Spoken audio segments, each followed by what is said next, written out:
Do a resolution. What, go? Sorry? I just walked across. Oh, I thought I'd sneak in a climate emergency motion.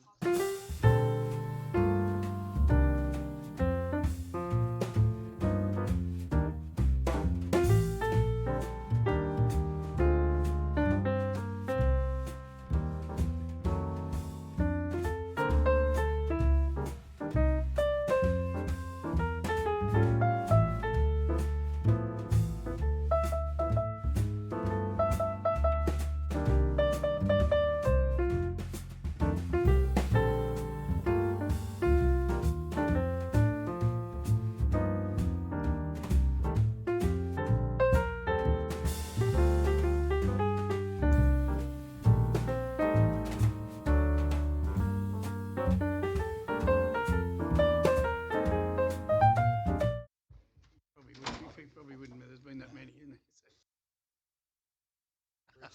2000. I was always not here.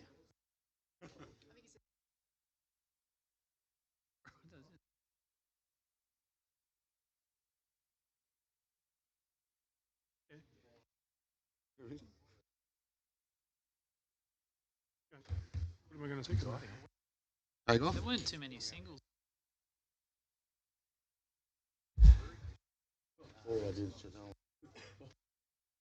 No. It was the went overseas. I love watching the girls with no ball. Yeah, kids walking on the road.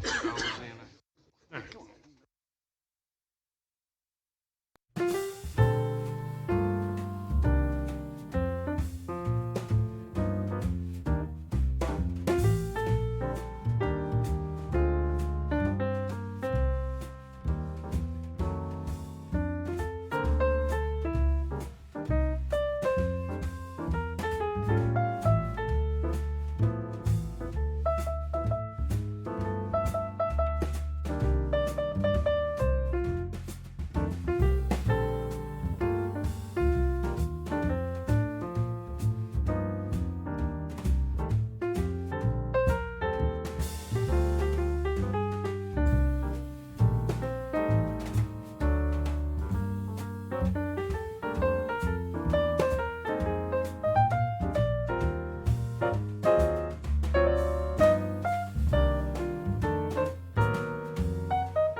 I'd like to welcome members of the public and councillors to the meeting of the 22nd of October. Now, before we go any further, I'd like to get permission from the councillors that Channel 9 do live filming. Moved by Councillor Duffy, seconded by Councillor Munro. All in favour? Show of hands, is it? Everything's a show. Show of hands. So you're good to stay. Now, the evacuation procedures, this needs to be read out at every meeting. In the event of an emergency, the building may be evacuated. You'll be required to vacate the building by the rear entrance and gather at the breezeway between the library and the art gallery buildings. This is Council's designated emergency muster point. Under no circumstances is anyone permitted to re-enter the building until the all clear has been given and the area deemed safe by authorised personnel. In the event of an evacuation, a member of the council staff will assist any member of the public with a disability to vacate the building. Now, part one, all councillors and staff are required to speak into the microphone, as we already know that. You may need to move your microphone closer to you to ensure that you are heard and recorded on the live streaming. Your microphone will glow red when it is picking up your voice. I'll ask the new CEO for apologies. Councillors, we have Councillor Kidd, who may arrive later this evening, and we have Councillor Prevotera, Who won't be arriving. who will not. He's arriving. an apology. Yeah, I must add, ladies and gentlemen and councillors, I'm sitting in for the Mayor, Reg Kidd, who is on his way. We understand he might be another hour, but yeah, when he arrives, I'll vacate the chair and let him continue with the meeting. So, acknowledgement of country. You've got to vote on the apology. Oh, okay. Do we all vote in favour of the apologies? Show of hands. Anyone against? I'll move the apologies be accepted. Moved, Councillor Whitten. Seconded, Councillor Nugent. Acknowledgement of country. I would like to acknowledge the Wiradjuri people, who are the traditional custodians of the land. I would also like to pay respect to the elders, both past and present, of the Wiradjuri nation, and extend that respect to other Aboriginal Australians who are present. Now, item 1.4 is declarations of interest. Does any councillor wish to declare any conflicts of interest in any matter for consideration at this council meeting? The answer would be no. Now, late items. Do we have any late items?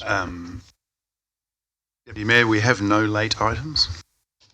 Mayoral minutes. Would you like me to read the mayoral minutes? That would be great. Thank you. Okay, there's some good news. Some emails sent by some people. Item 1, email from Norm Bolitho, wishing to pass his gratitude to councillors for their valuable time to listen to concerns of residents regarding the Housing Plus development that was to be at 78 Forbes Road, as well as executives of the Planning Department for their patience dealing with many inquiries. Also thanking staff on the customer service counter for their smiling faces. That's nice. Number 2 is an email from Ria White, passing on her thank you to council staff members Sally Bilby and Sanjay Sood, who recently assisted her with an inquiry. They were extremely friendly, knowledgeable and professional to the core.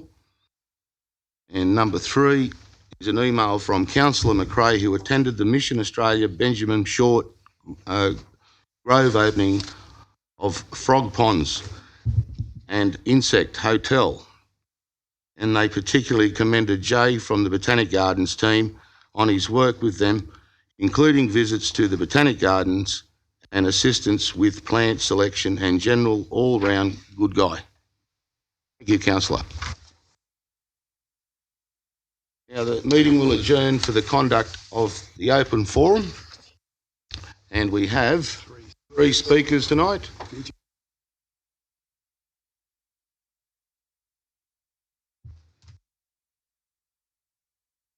The first speaker is Mr. Vijay Bora, and he's speaking on funding allocation for, you can get that, Desi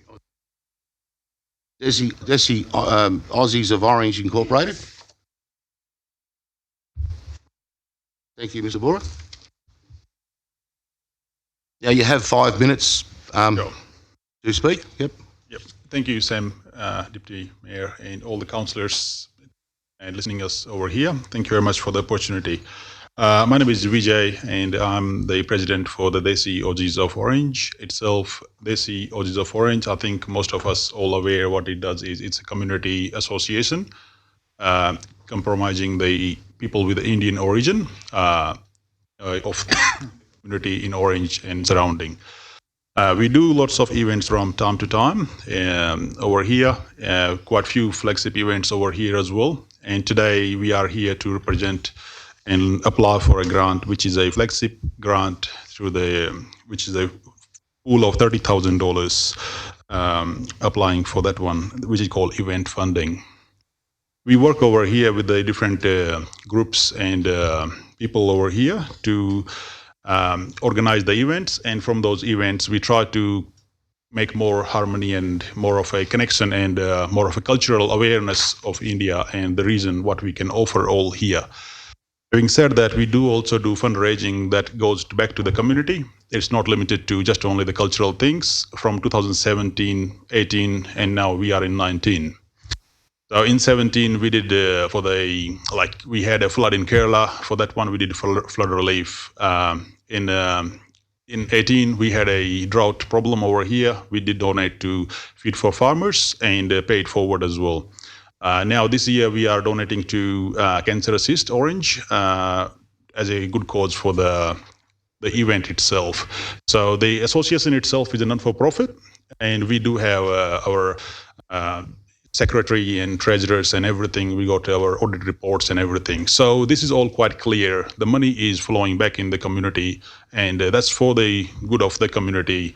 All the stakeholders of the association itself are volunteers, and they don't get any reward for it. Having said that, if they don't come forward, such a group can't sustain itself in the market.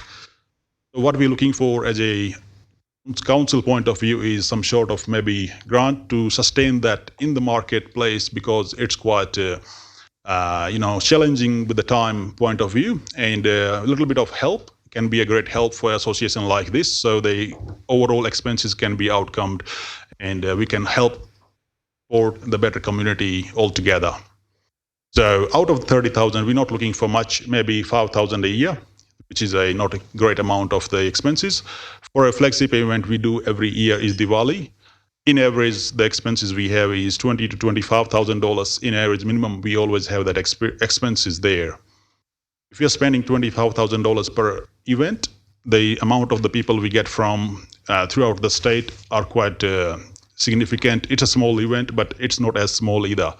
We get 400 to 500 people every event. When we get those people, we do get to stay them in Orange, in the motels, hotels, and also they eat in the restaurants. That brings the economy up, and that brings more money flowing in the town.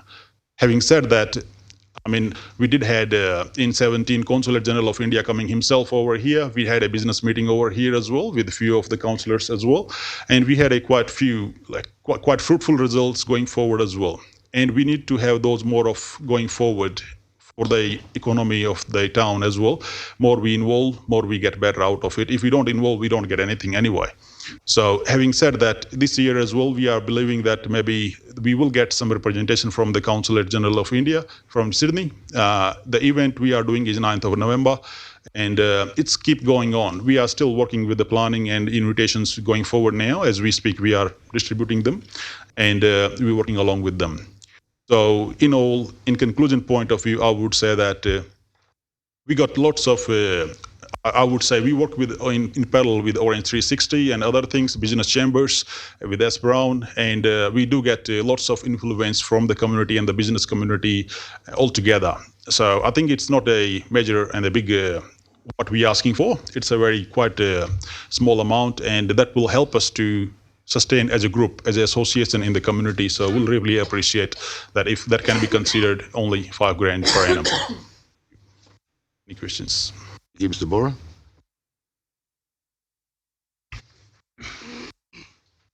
Now our second speaker is Mr. John Chamberlain, and he'll be speaking in regard to Turner Crescent. Welcome, Mr. Chamberlain. Thank you, Deputy Mayor. Fellow councillors, council staff and ladies and gentlemen. My name is John Chamberlain. I'm one of our persons involved in the discussions over a number of months. Barbara Old has asked me to read her comments in support of the rescission motion that's up tonight, as she's unable to attend the council meeting. Introduction. I have pursued all the submissions to the Land and Environment Court on this matter and have expressed my comments previously on the areas where some of the objections have not been addressed in this current DA. The applicant has ignored the contentious issues of pedestrian safety and traffic congestion dating back to 2017.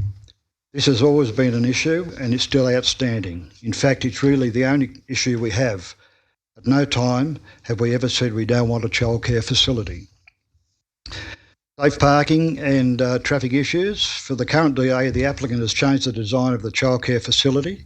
There are pages and pages of notes about the building itself and the setback and various other things, but not once has anybody addressed our concerns for the pedestrian safety and the traffic congestion that will be created.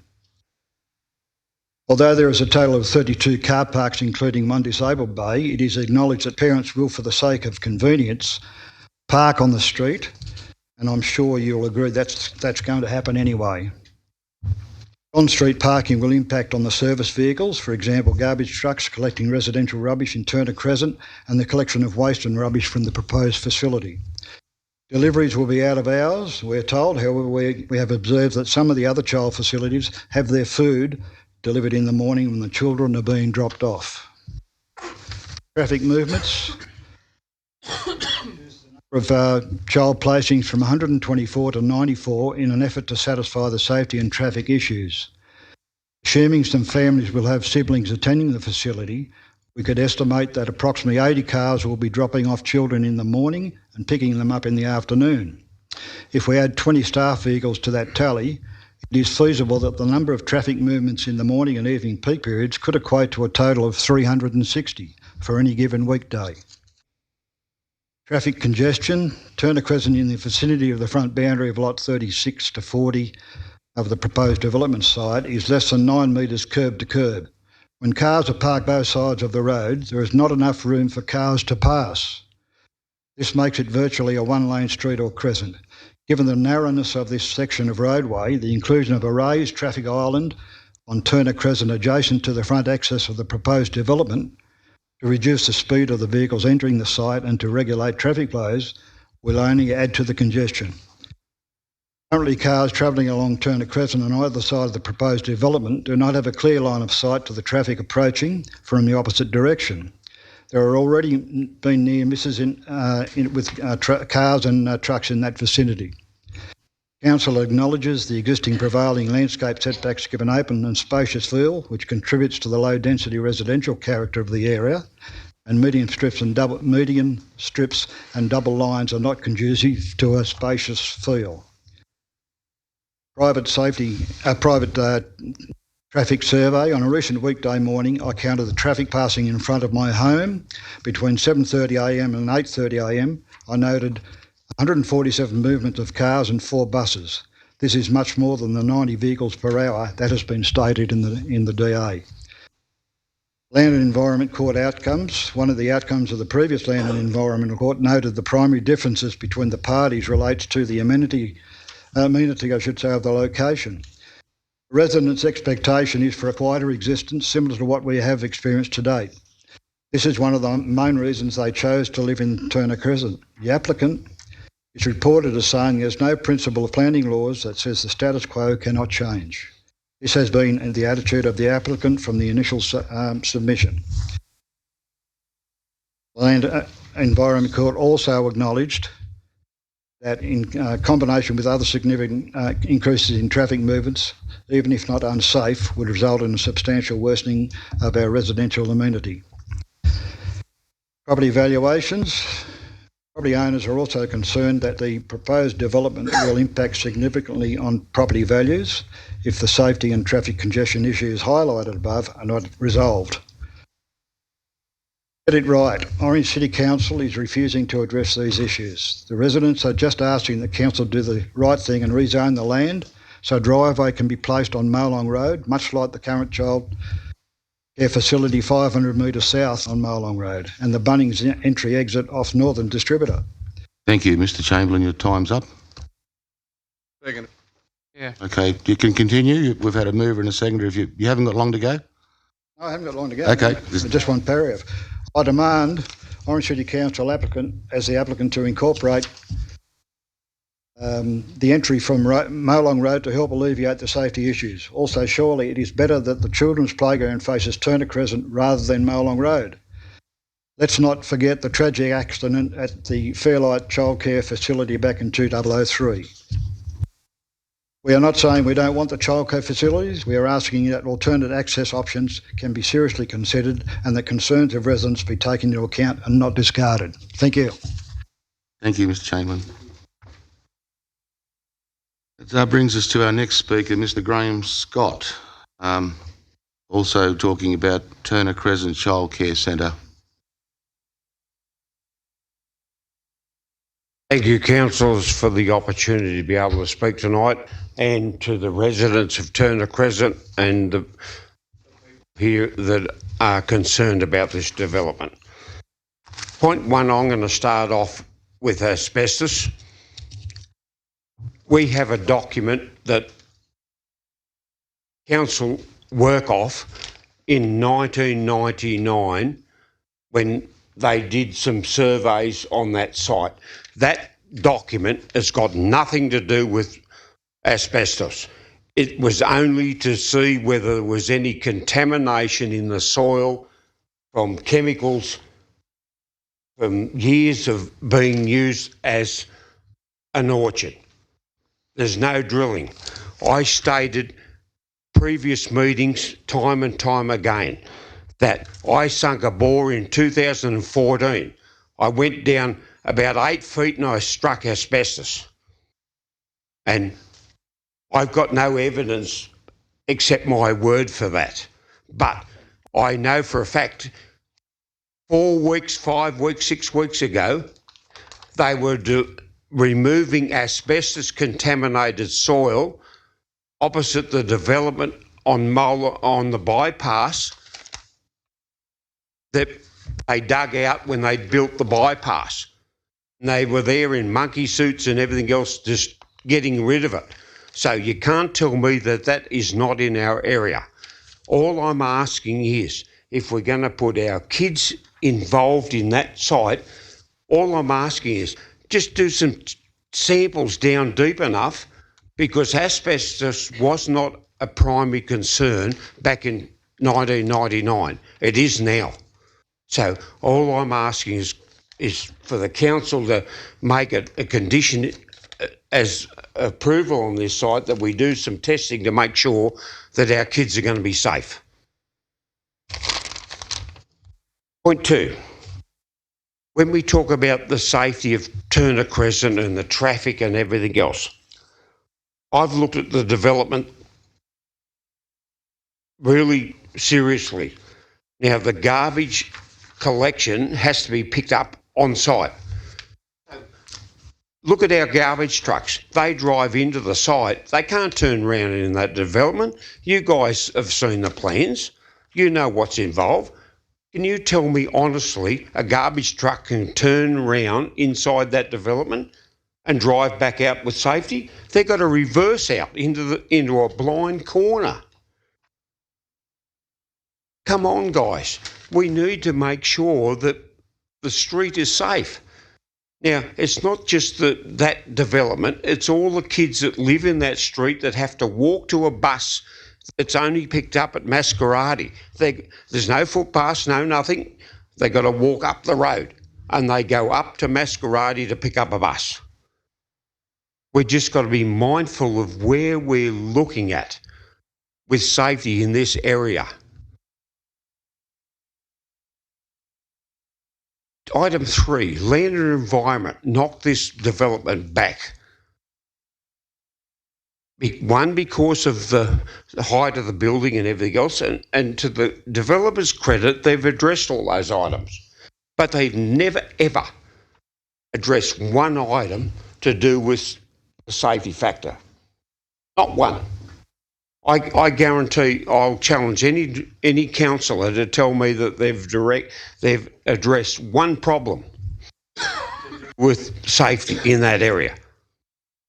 And to me, that's a major thing that we knocked it back in the first place, was the safety of our kids and the environment in that area. Point 3. I don't know where you can look to. I know the obvious thing is from a resident that if you come in off Mile Long Road, council know, and we've, as residents, have contacted the RTA and everyone else. They said if council are willing to rezone that little bit of land so you can cross it, you can't do it at the moment because it's not zoned that way.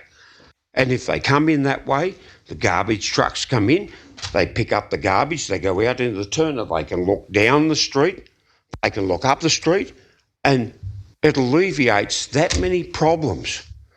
We don't want them to come out in the turner anyway, but if we have to go that way, it is the best option. And I've been told by council that I've raised the point about the land in front of my place. All that vacant land. Oh, we'll address that when it comes. Guys, we need to address it now, because if they are all coming out into Turner Crescent, that is going to put more traffic, more this, more everything into that area. You've made a millstone around your neck with Yarrawonga and you can't fix it. Do not do the same in Turner Crescent. Thank you for listening. Thank you, Mr. Scott. Now, I did see the Mayor wandering around. I'll continue until he's actually ready to take over, which takes us now to item 3, which is the confirmation of minutes of the previous meeting. Item 3.1, minutes of the ordinary meeting of the Orange City Council held on the 1st of October. Mover. Yeah, move the recommendation. Second, Mr. Chairman, with a Moved question. by Councillor Nugent, seconded by Councillor Munro. I was quite happy to second it. My question is about the extraordinary meeting. Why are the minutes kept to the extraordinary meeting when there's not a quorum? Ms. Freeman? It is required, the meeting was required to take place in accordance with the procedures, and the minutes record the fact that there was no quorum present. Asked about that meeting. Who called that meeting? That was responded to. There's an email that was circulated to all councillors addressing the issues by the CEO on the 11th of October to all councillors. I believe you responded to it. Call the meeting. I can answer that. The executive called the meeting. I lead that executive. I think I was not here myself, but I think the Mayor was. We recommended it as an executive to the Mayor.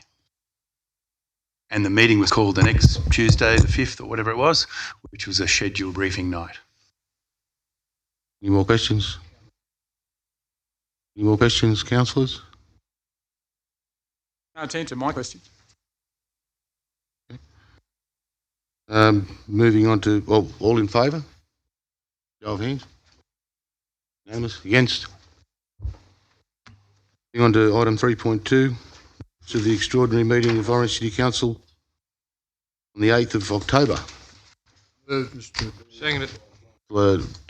Turner, seconded by Councillor Munro. You weren't here. Any discussion? I'll second him. I was here. Well, it's Councillor Munro's seconder. Any discussion on this item? No discussion. I'll put the motion. All in favour? Show of hands. Unanimous? Yep.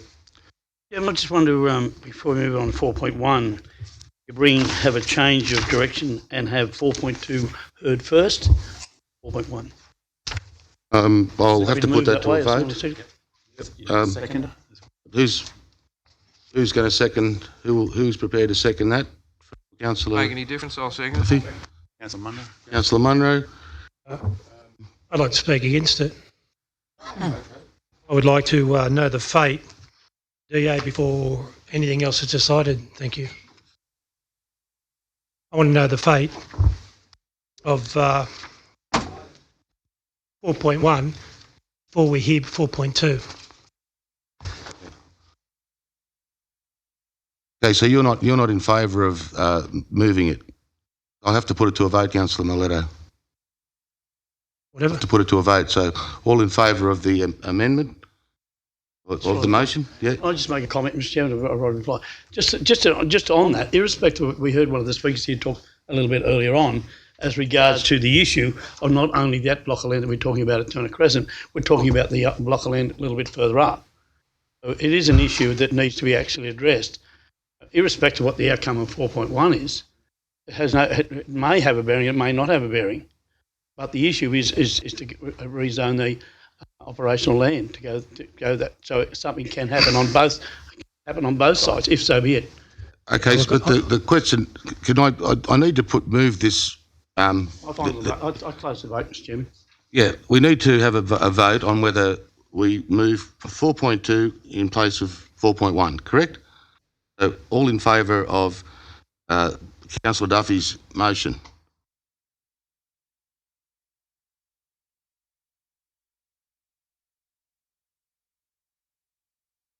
Is it 6? Is that correct? Do you want to do it again? Let's do it again, just Yep. to make sure we've got the votes right. 1, 2, 3, 4, 5, 6. The motion is 1. Oh, just So 4.2 is now 4.1 and 4.1 becomes 4.2. Now, I noticed this. Procedurally, in case somebody abstains, can we actually make sure we do the nays? For those against. Any councillors against? 1, 2, 3, 4, 5. Okay, Mr. Mayor, would you like to take over? Welcome back.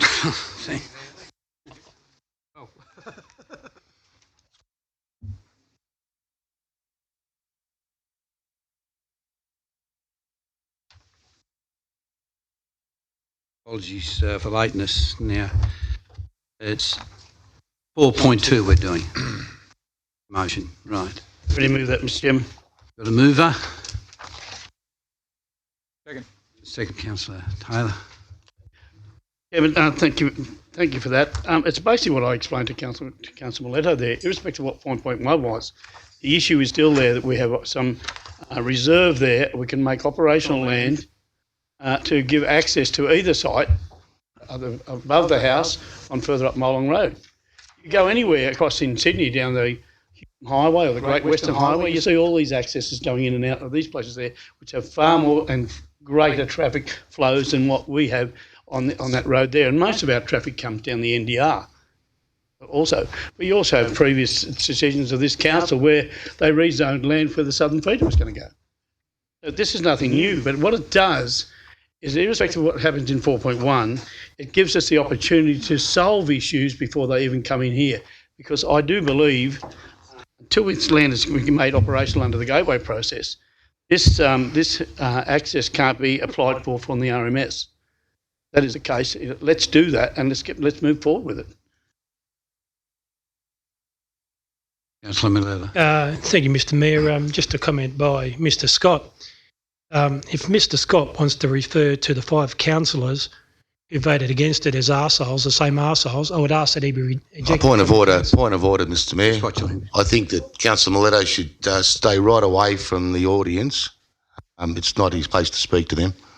Yeah. Thank you. Thank you, Mr. Mayor. I'll speak against the motion. Look, So Taylor and Councillor Miletto. my concerns with this motion really relate to the idea that we're going to rezone public reserve, which has been it's set aside along effectively a highway, a classified road. We would need to get the Minister for Local Government to sign off on it. Now, the intent is so we can create a driveway for a private business, a business that hasn't sought to have this driveway, but we would expect them to actually pay at some point for the land, I'm assuming, to pay for the works on it. And in fact, the nature of the business precludes access under our infrastructure SEP because there's already access from an alternate road, which is outlined in item 4.1. Now, my biggest concern, and Councillor Duffy has alluded to a comparison to Sydney, where there's big roads and they have lots of driveways off them. In Sydney and other major metropolitan areas, when you need to do road expansion, people's homes are compulsorily acquired. Now, if we allow our public reserves and public open space and what's effectively been set aside to potentially expand a highway to solve what is effectively a DA problem for the local council to make a decision, I'm very concerned about the precedent that sets and how that would impact on future growth of our city and one of the main arterial roads as classified by the RMS. This is an approach to try to provide a solution to a difficult problem in the DA under 4.1, but it's not really a logical solution in terms of the timeframes for formal planning proposals, Department of Planning and Industry and Environment for gateway determinations, to then have the relevant exhibitions and then go to the independent chair to submit a report and have planning perspectives, to then return to council for consideration, but eventually go to the Department of Planning, Industry and Environment to finalise before it goes to be signed off by the Minister for Local Government. I cannot see that this would be a priority to make a private driveway for a childcare centre, and it is an illogical and rather scary way that we're trying to solve a DA problem. I commend Councillor Duffy on his creativity and his approach to being innovative and finding solutions, but it also seems like a very expensive way to do it when the proponent of the development has not asked for it. And that is the biggest difference when you compare it to Bunnings or any of the other areas where we have been able to get access off classified roads. This is a different situation. It is an unwise approach to restrict our future highway expansion. Councillor McRae. Councillor Munro. Wisdom, I think is a pretty good concept. I think the block of ground up from the childcare centre is also what Councillor Duffy's talking about.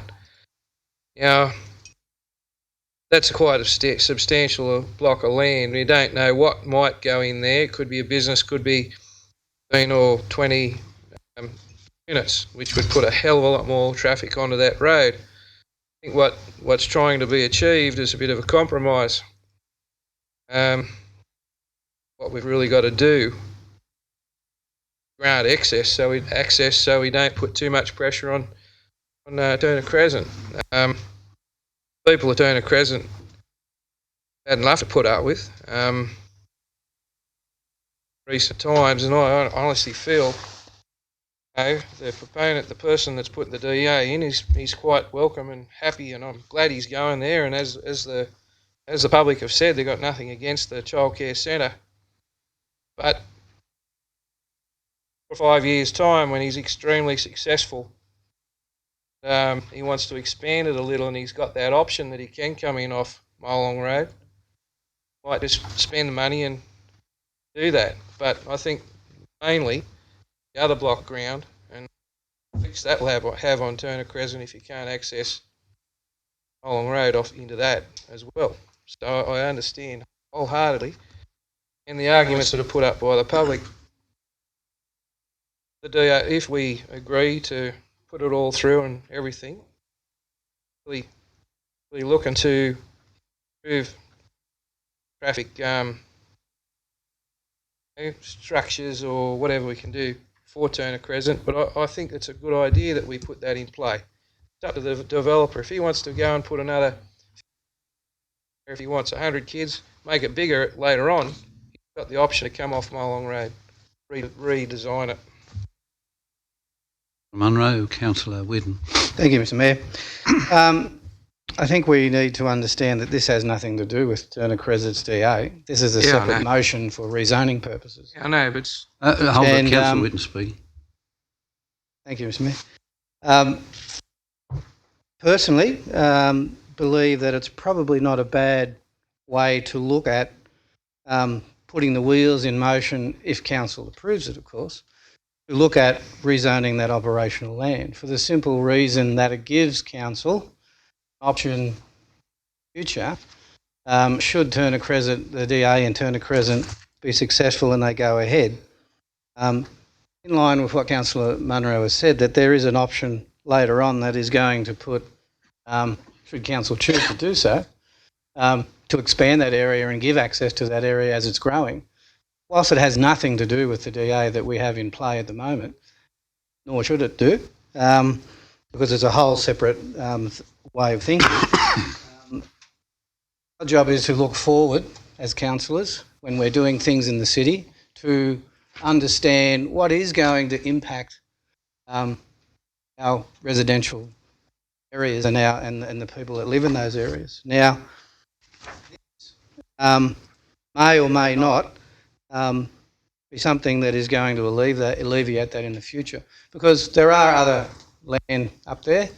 We are going to have people coming to us, hopefully, all about growing the city, but we don't want to be in the chamber again discussing another DA that's going to impact Turner Crescent or some other street in that particular precinct because of growth in the city. So it's a way of, like, this has to go through a whole procedural matter of rezoning. We've all, Mr Mayor, 25 years to get the 25-year plan up. It doesn't hurt to think about it now. There's a long way to go with this, and it might be an option for growth should that DA be successful. It gives them gives council an option to help them grow their business should they win it. Should they be successful? Thanks, Councillor Whitten. Councillor Nugent. Thanks, Mr Mayor. Look, I could have sworn it related to the rescission motion and the DA in relation to Turner Crescent. Certainly looks very much that way, but if it does not relate to Turner Crescent, to the DA in any way, then I would move an amendment to defer the motion, subject to receiving more information. The steps involved in making this happen and the staff comments are there's at least 9 different steps, I think. I'd be interested to know how long all of those different steps would take. And at the very end, we say it would require full endorsement by the RMS. It also refers to financial implications. The work will require significant staff time. I'd be interested to know how much staff time and what the costing of that would be. The land was obviously zoned public open space for a reason in the first place. I don't have enough information in front of me to support a proposal which seems to be somewhat half-baked.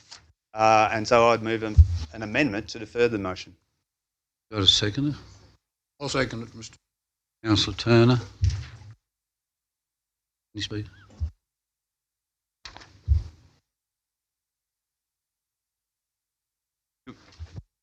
Well, I don't think I need to say any more. I think I've spoken in relation Just giving to... you don't have to.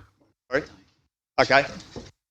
Well, I'm happy not to speak any further. I have expressed my reasons why. Sorry, Councillor Duffy. Yeah. Just going to speak against the amendment. Basic criteria is we've been in this room here for three years roughly here, and we've always learned a little bit about planning, and a lot of us who've been here a bit longer know a little bit more about planning.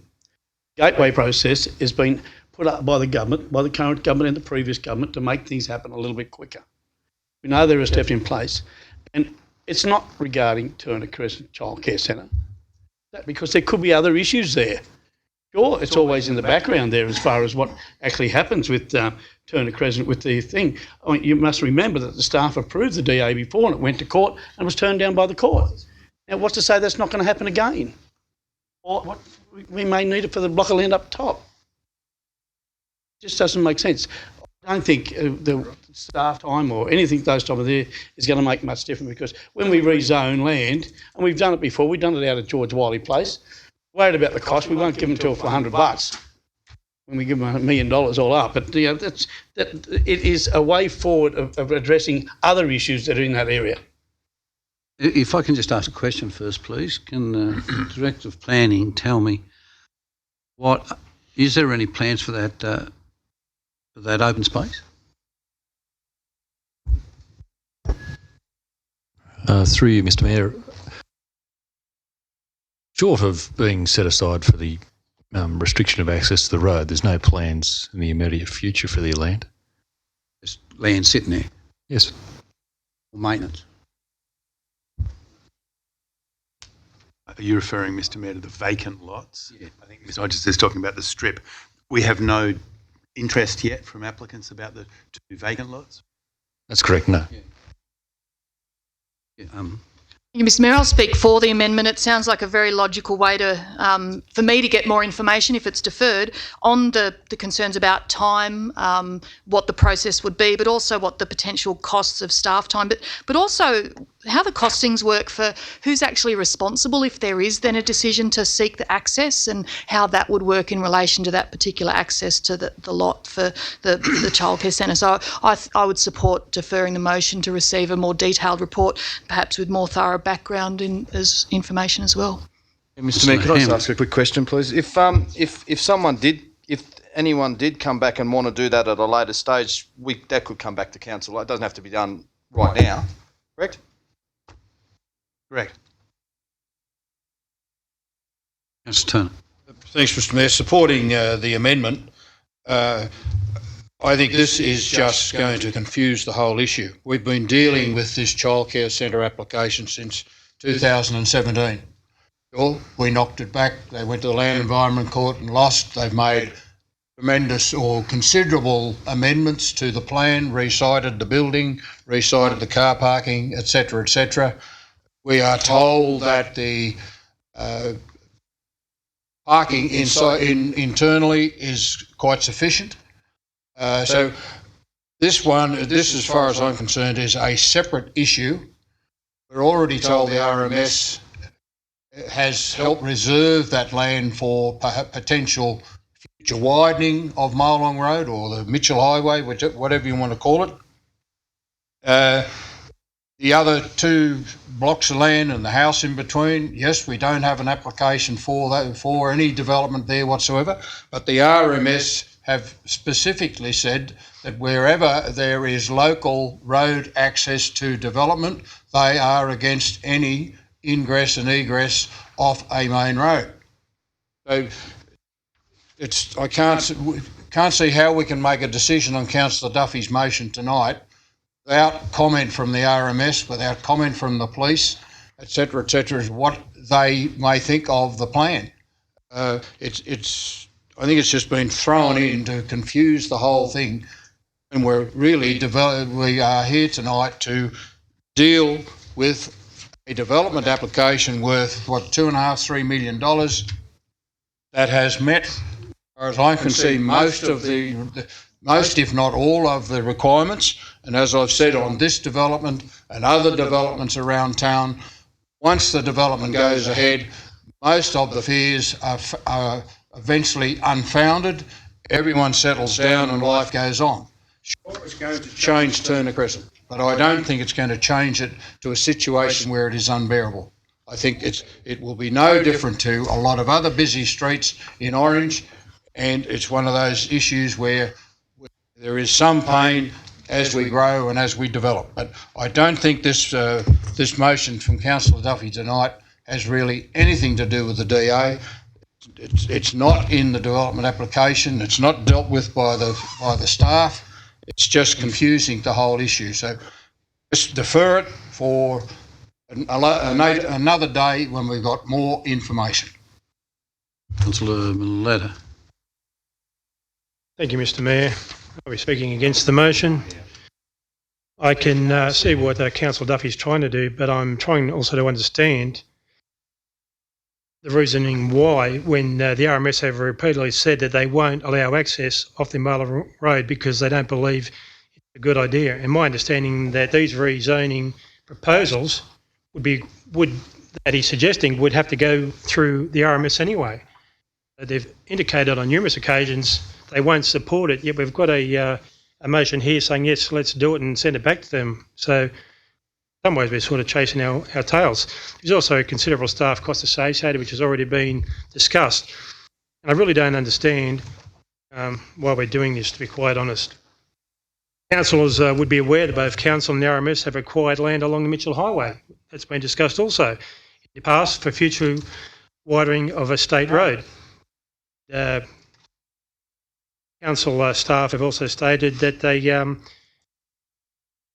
with regarding the issue of the community land, councillors would also be aware that council are not permitted to put a road through there. It's quite clear. Hence the reason, obviously, Councillor Duffy wants that rezoned. My opinion that with this notice of motion, it also Amendment. creates an. For the amendment. Against the amendment. I'm against it. A motion. Yeah. No, not against the amendment, against the motion. Sorry. Sorry, Councillor Mayo. He's Continue. speaking against the motion. Yeah, that's what I'm doing. Am I doing something wrong? Or? Oh, no, you're You're right. going well. Yeah. In my opinion, it would be difficult for the notice of motion is that it creates the impression that access will be permitted. However, the RMS have previously stated that they will not support, access off Marlong Road.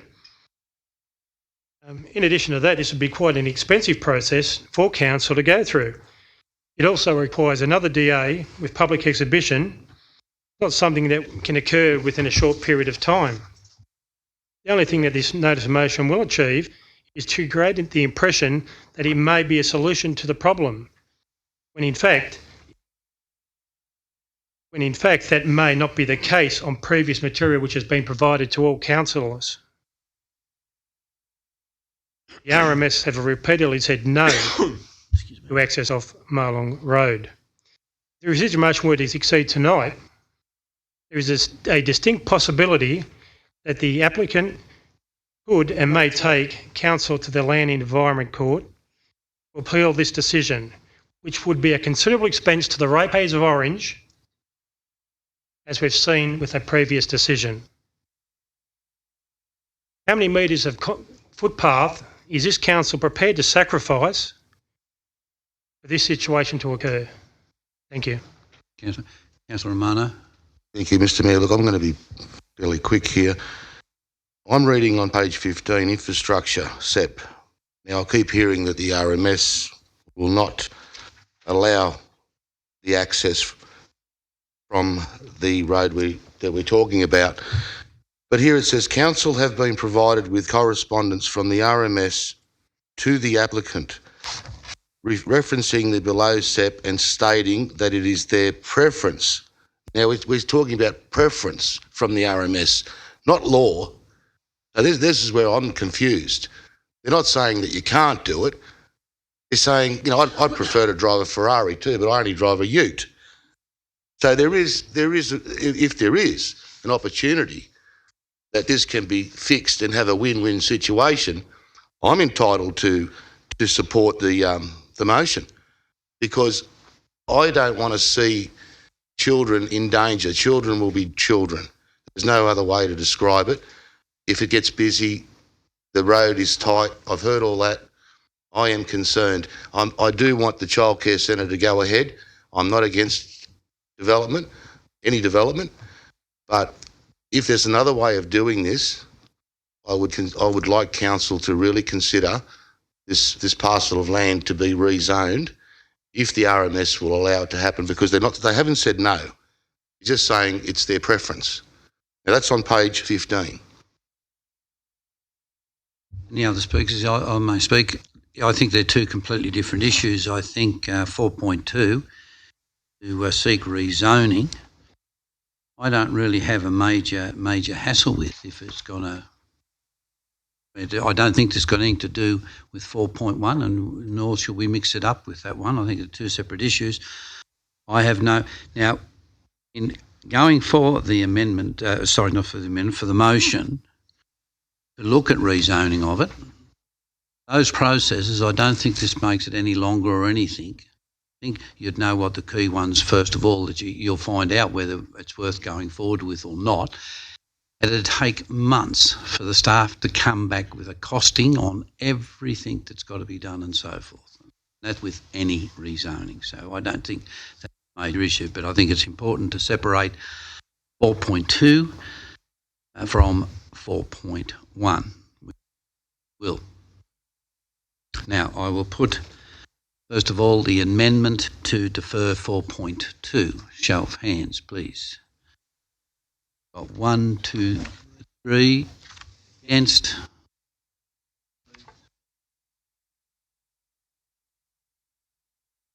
Eight, 3. The amendment is lost. We now have the motion. Motion, all in favour. Hands, please.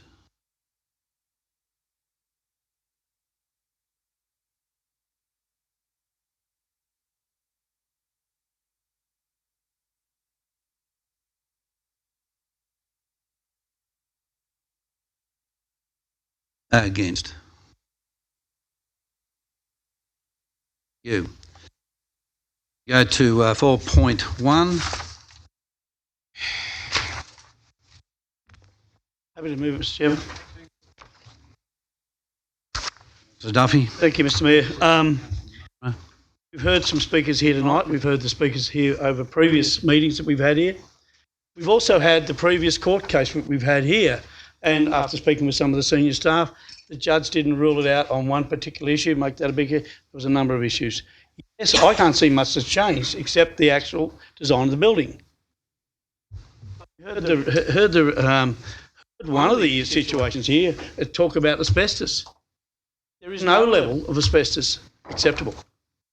Anyway, now that is not, that is nothing to be mucked about with. We've all had people in our community here that have suffered asbestosis. But I think that the report doesn't address the issue. Garbage pickup, the turning, the parking and the traffic flow. Traffic flow will be huge. Not only are we talking about, look, with Mrs. I forget the resident's name, but she gives us the issue of 147 and 4 buses coming in at Mastronardi Way and kids walking up the road and on the footpath and anywhere and everywhere.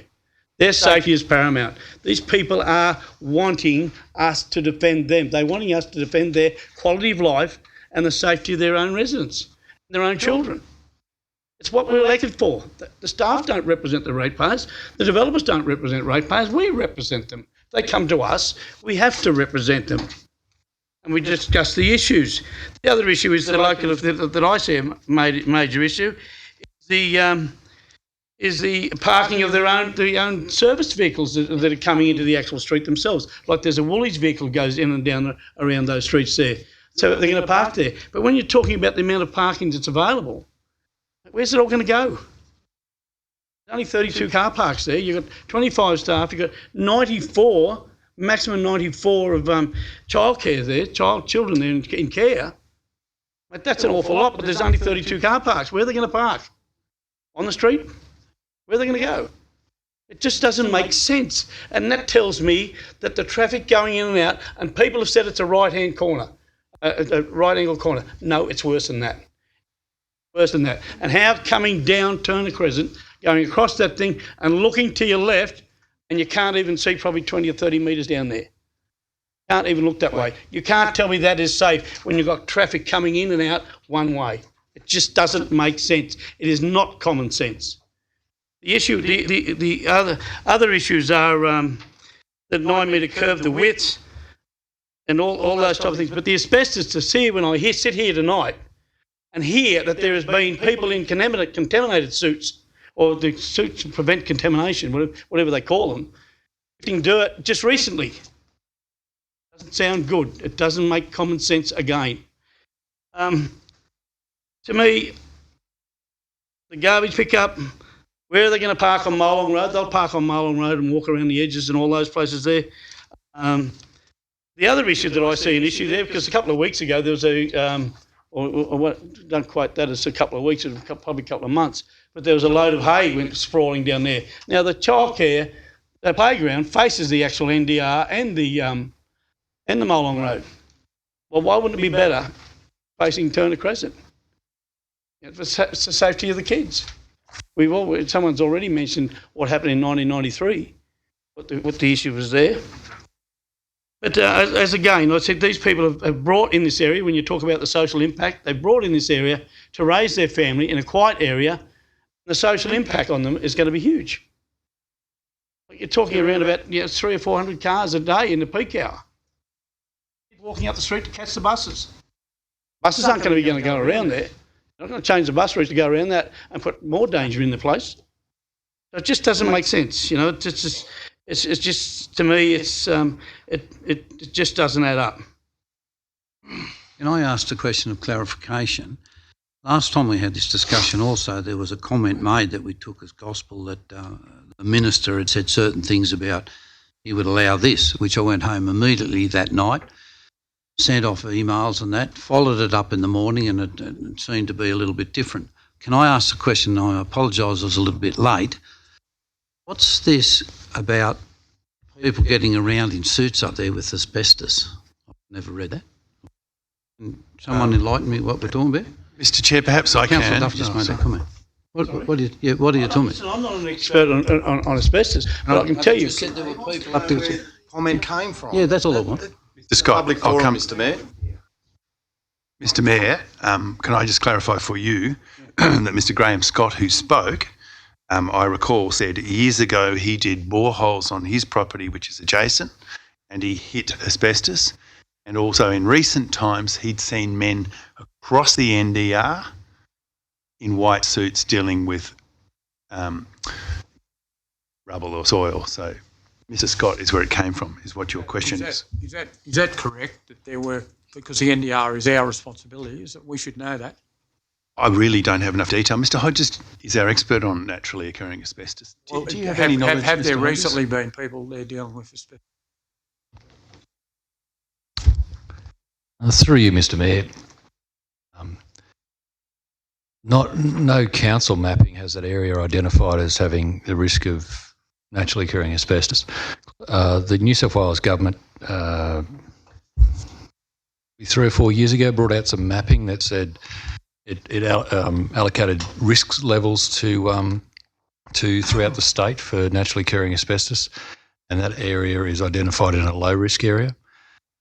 So areas where we know it is around Narambla, down to Lucknow, it's medium to high risk areas over there. But on that side of town, it's But have we recently had, given that the NDR is, sorry, Mr Mayor, that the NDR is our responsibility, we would know if there's been anyone there testing or have been dressed in asbestos-proof suits or whatever.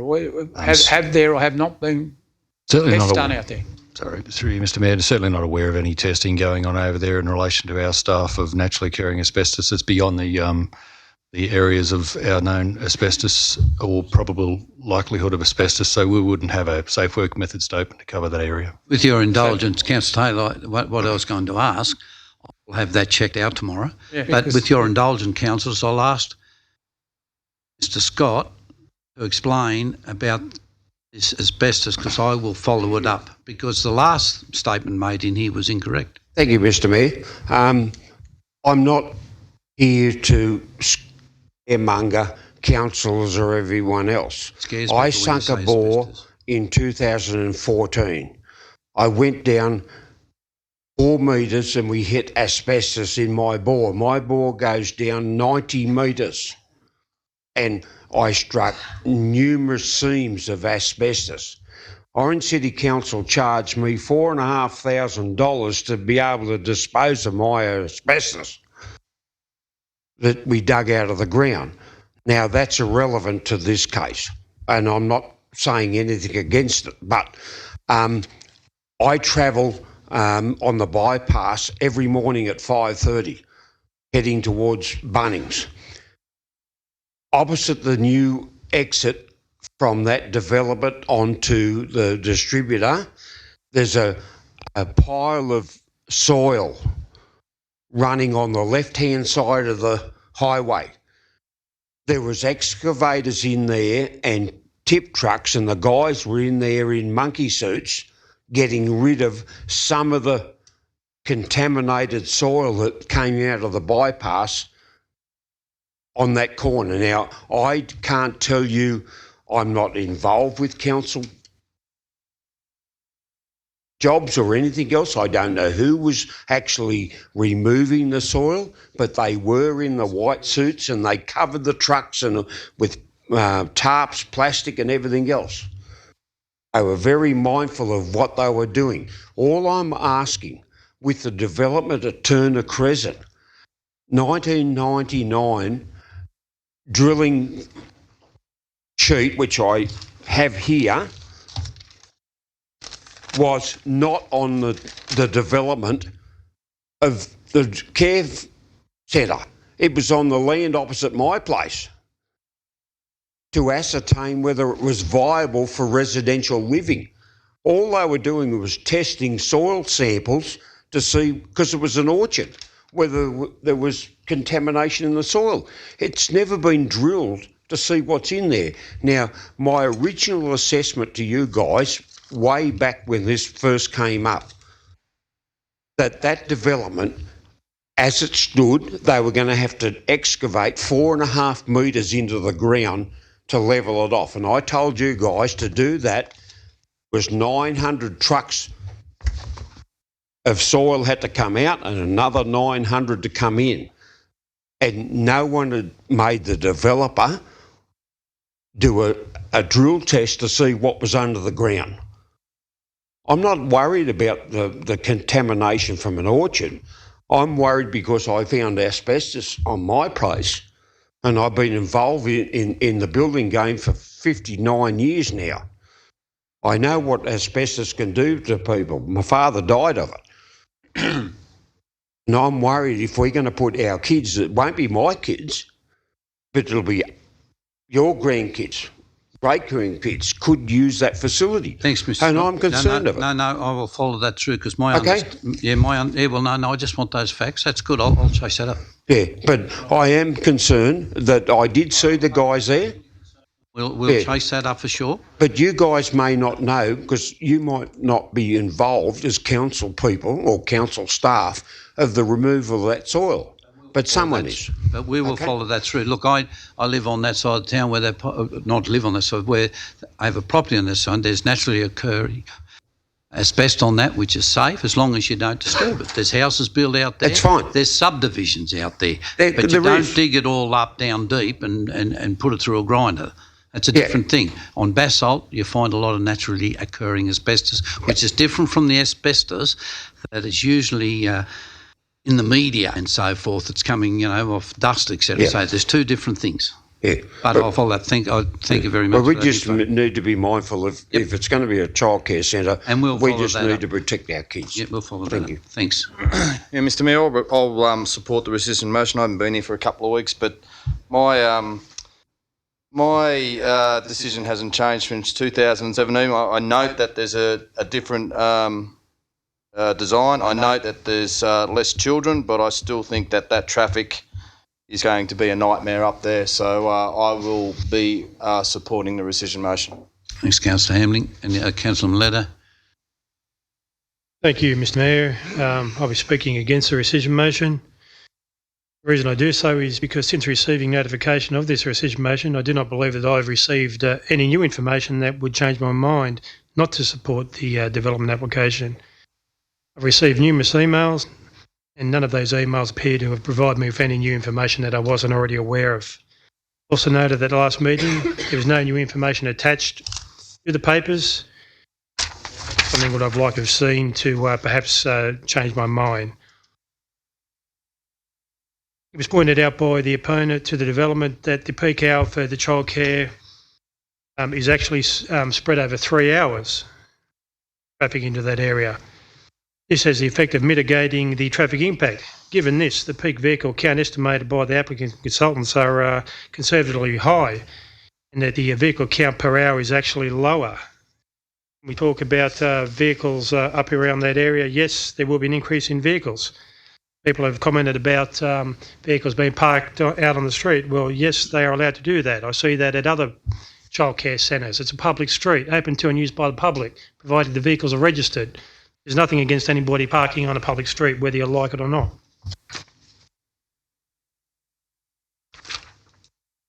Some remarks which were made by the court judge, or the court judgment. which involved a less intensive use, would potentially also have the effect of removing children and play equipment from the front setback, which would increase the development compatibility with the surrounding residential area.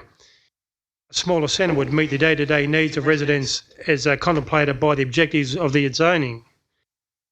Where possible, the applicant has tried to do this. I believe he has. It also allow for more generous parking arrangement as a result in the overall less intrusive of the compatible development. In my opinion, that has been met. The applicant has also provided a smaller, lower, less bulky building or buildings could be placed on the site, which also has reduced the visual effect of other amenity impacts, including traffic movements. And they've obviously, by reducing the numbers from 124 to 94, there is a significant decrease of whatever that percentage is. I'm assuming it's around 25 to 30%. Council's own technical services division concurred with the findings of the submitted traffic and parking impact assessment and advised as follows. Existing road network has sufficient capacity to cater for the two identified AM and PM peak time periods. I would assume that that area will be using the road that time of day too, so obviously there's going to be a reasonable degree of... Point of order.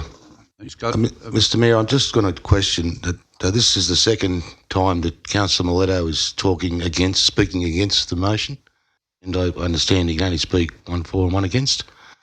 No. My understanding, Councillor, I'm not sure you're concentrating, different but motion. Different motion. Promotion. Thank you for drawing that to my attention. Got half a minute left. Thank you very much.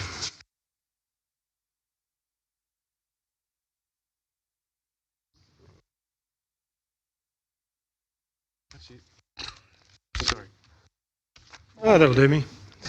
I'm happy with that. Thank you very much. Councillor McRae. Thank you, Mr Mayor. Look, I'm still uncertain on this one.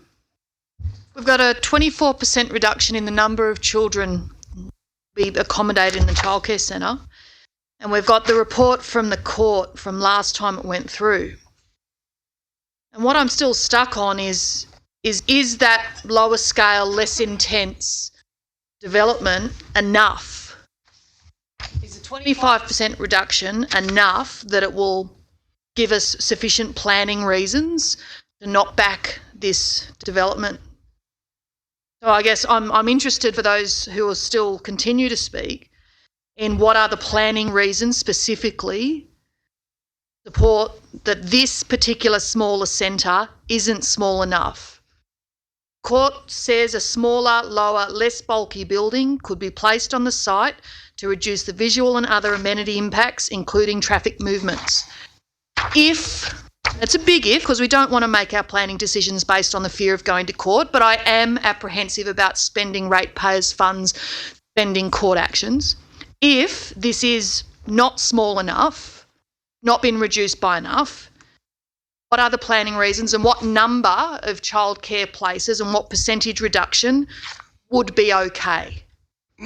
We've got recommendations from staff and the number of reports that it's come to the meeting that says that based on all of the regulations they read that it's a fit. I'd really like to know, although I'm still uncertain which way I will vote on this, what are the planning reasons that a 25% reduction isn't enough? If it was a 4-bedroom house that initially got knocked back, they've gone to 3 bedrooms, is that enough reduction to hold up if there's future action taken? That's my question. Any other speakers for or against? Councillor Whitten. Thank you, Mr Mayor. I rise to speak for the rescission motion. I concur with Councillor Hamling. Like in 2017, my particular issue with this DA was to do with traffic flow and the residents for traffic flow. In my humble opinion, I don't believe that the number being reduced to 94 is going to assist in the traffic flow. I know it is a condition of council, and I may pass this through, if I may, Mr Mayor, to the CEO, but as a condition, is there anything under this DA application that restricts the developer from increasing the numbers of students at will, other than a condition? Is there a law to stop him, or is there just a condition to stop him? The condition and the application and the approval would restrict them to 94. If they went to 110, then it's a question of whether my officers pick that up and then prosecute. We would certainly be able to prosecute. Thank you. So for me, nothing has really changed. I do expect that staff have in both occasions approved the DA, and based on Councillor Miletto's argument, is that for that reason the staff have approved it. But last time they approved it as well, and the Commissioner decided to go with the against the DA application based on our concerns in that particular time. So for me, it's pretty easy. I think if we were able to address those traffic flow concerns for the community, then they don't have a problem with the childcare facility going there. So it's about trying to address that that issue. Dropping numbers, I don't know that's going to address it. I don't believe it will. And probably up to us as a council to come up with a more infrastructural way of dealing with the traffic flow rather than dealing with numbers of students at the school or the childcare centre. Councillor Taylor. Yeah, Mr. Mayor. Look, nothing has changed for me. I'm supporting the rescission motion on the issue of traffic. 94 children is a lot of children, and Mr. Mayor, Turner Crescent is, I think, 9 metres wide. It's not a wide street at all. If you take that into account, and it's not that long ago, I often pick up my own children at childcare centres.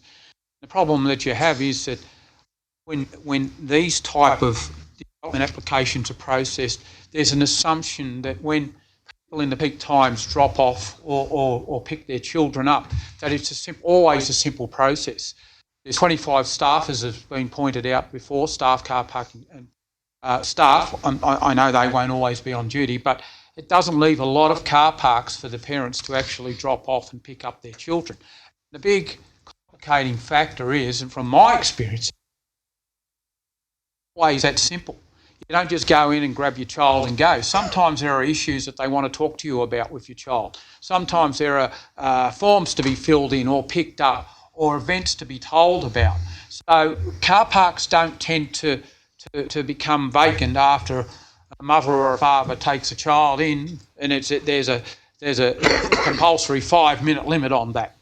Sometimes a car can be parked there for half an hour. That's going to cause problems. The Crescent is, like I say, a 9-metre street. It's too narrow. The traffic congestion will occur there, and I haven't changed one bit and one iota on this. Mr. Mayor, again and again, we get we get development applications where people's amenity, quality of life, it doesn't seem to matter in planning law. I don't subscribe to that. I know the people who subscribe and say, look, it's the law, that's the way it is. People who are there first have rights. They have rights to object, and that's why this application was knocked back in the first place. And it went to the Land Environment Court. Staff, let's remember, staff originally did recommend an approval for this way back in 2017, or whenever it was, and took it to the council itself, voted against it, and then went to the Land Environment Court, and we won. We won. I don't think, I agree with Councillor McRae, it's not a big enough reduction. 110 back to 94 is not enough. It's Turner Crescent won't cope with those amounts. Let's also remember at the drop-off times, the peak times, drop-off and pick-up times too. The residents of Turner Crescent, the same people in that street, are probably going to be dropping their own kids to school or wherever they go, or to work, go to work. So that's going to also add to the congestion in the area. So the traffic issues have not been addressed. 94 is not a big enough reduction. Was a bigger reduction, I might consider it, but not with 94.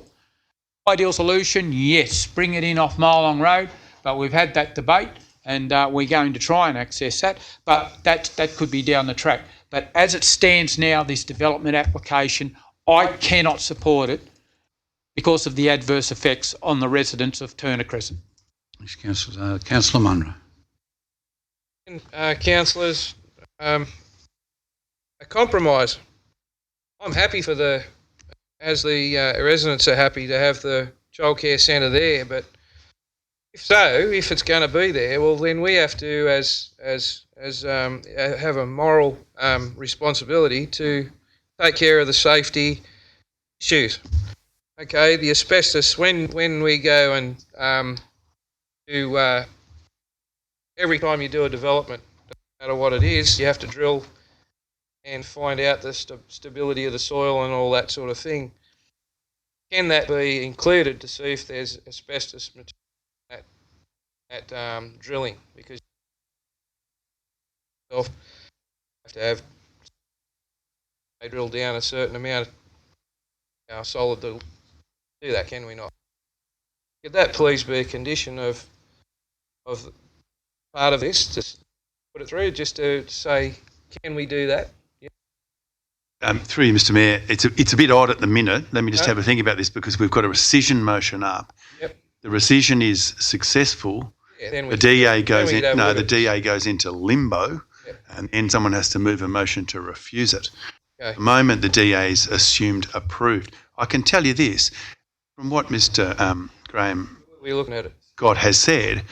The Mayor will be looking at it, and we will, if this stays as an approval, we'll be writing an advisory note on the notice of approval to make sure that does happen. Well, yes. that's good because that reassures the public of that risk if it's there.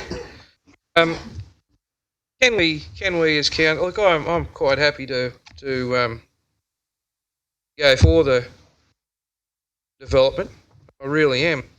But can we at the same time, or subsequently when we've approved it, agree to have a really good traffic impact study, put some things in place like paths to keep the kids off the road, and maybe even take the road out a metre wider on the side, that sort of thing. I know it's. Can I ask a question? What are we talking about here? This is all pie in the sky. Councillor Hamling. No, Councillor Munro, look, you've got to confine it to what the actual rescission motion here. We cannot make a heap of suggestions on someone's application. Fair enough. You've had one in here, and I think if you had a development in here, it's not for us to go through and add things to it or subtract things. That's right, but I still think we do have a moral obligation to the public to say these things will be looked at. That's something I can bring up later then, Mr. They will Mayor. be. They will be. So I'll support it as long as we can get that through as a group later. Councillor Nugent. Thanks, Mr Mayor. Yes, just rising to speak against the rescission motion briefly. I don't have a lot to add to what other speakers have said. Councillor Mileto, I think, said it very well in terms of we approved this DA some weeks, months ago now. It feels like a long time ago. And I haven't seen anything that is different that would change my mind to say, no, it is no longer compliant. I do challenge what Councillor Duffy said in terms of that there hasn't been much change to the DA. I think it has been a significant change, certainly a change to the building. I think it's addressed most of the issues, if not all of the issues that were raised by the court. It's a 25% decrease in the number of places, which in my mind a significant decrease. And that traffic, Councillor Duffy was talking about 300 to 400 car movements during sort of peak hours. Well, if every person bringing a child drove in a single car, well, that's maybe 94 car movements plus some staff. Not all of those staff are going to be on site all at the same time. They will be spread out, so there won't be 25 staff parked in that car park all at the same time. So it's, there has been significant changes, and as far as I can see, it does address the concerns that were raised by the court. So we talked about what will happen if this rescission motion gets up and we refuse and we eventually refuse the DA. We'll probably, quite possibly, based on previous experience, we'll probably be in the Land and Environment Court.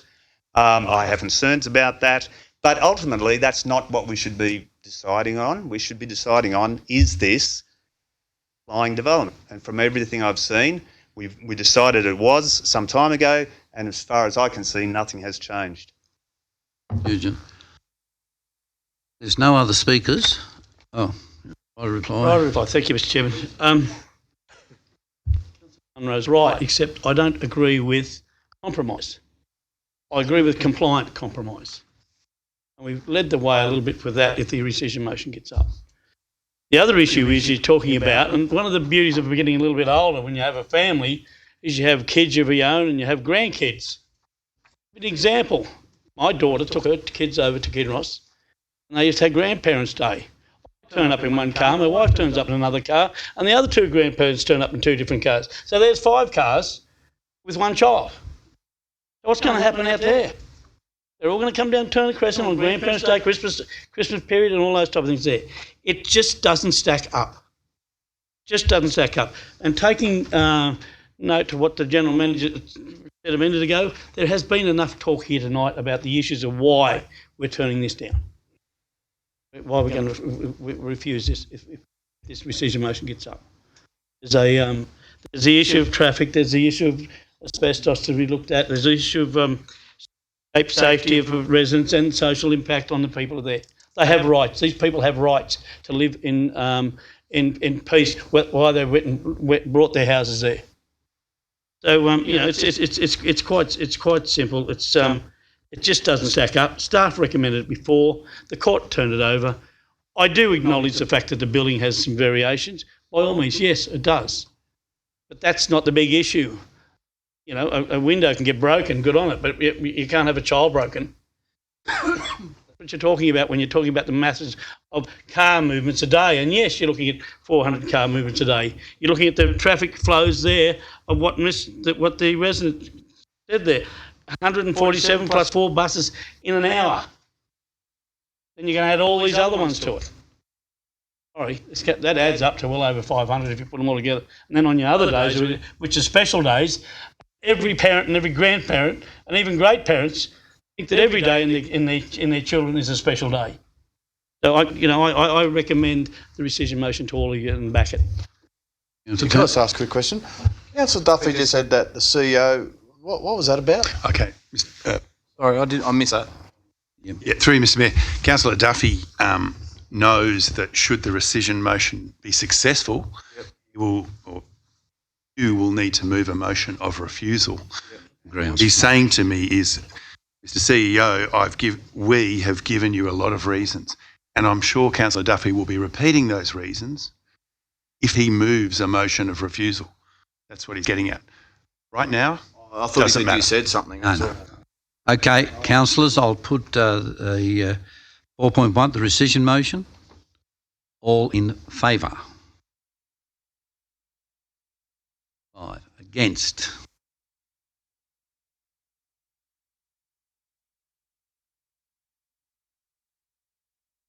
Rescission is defeated.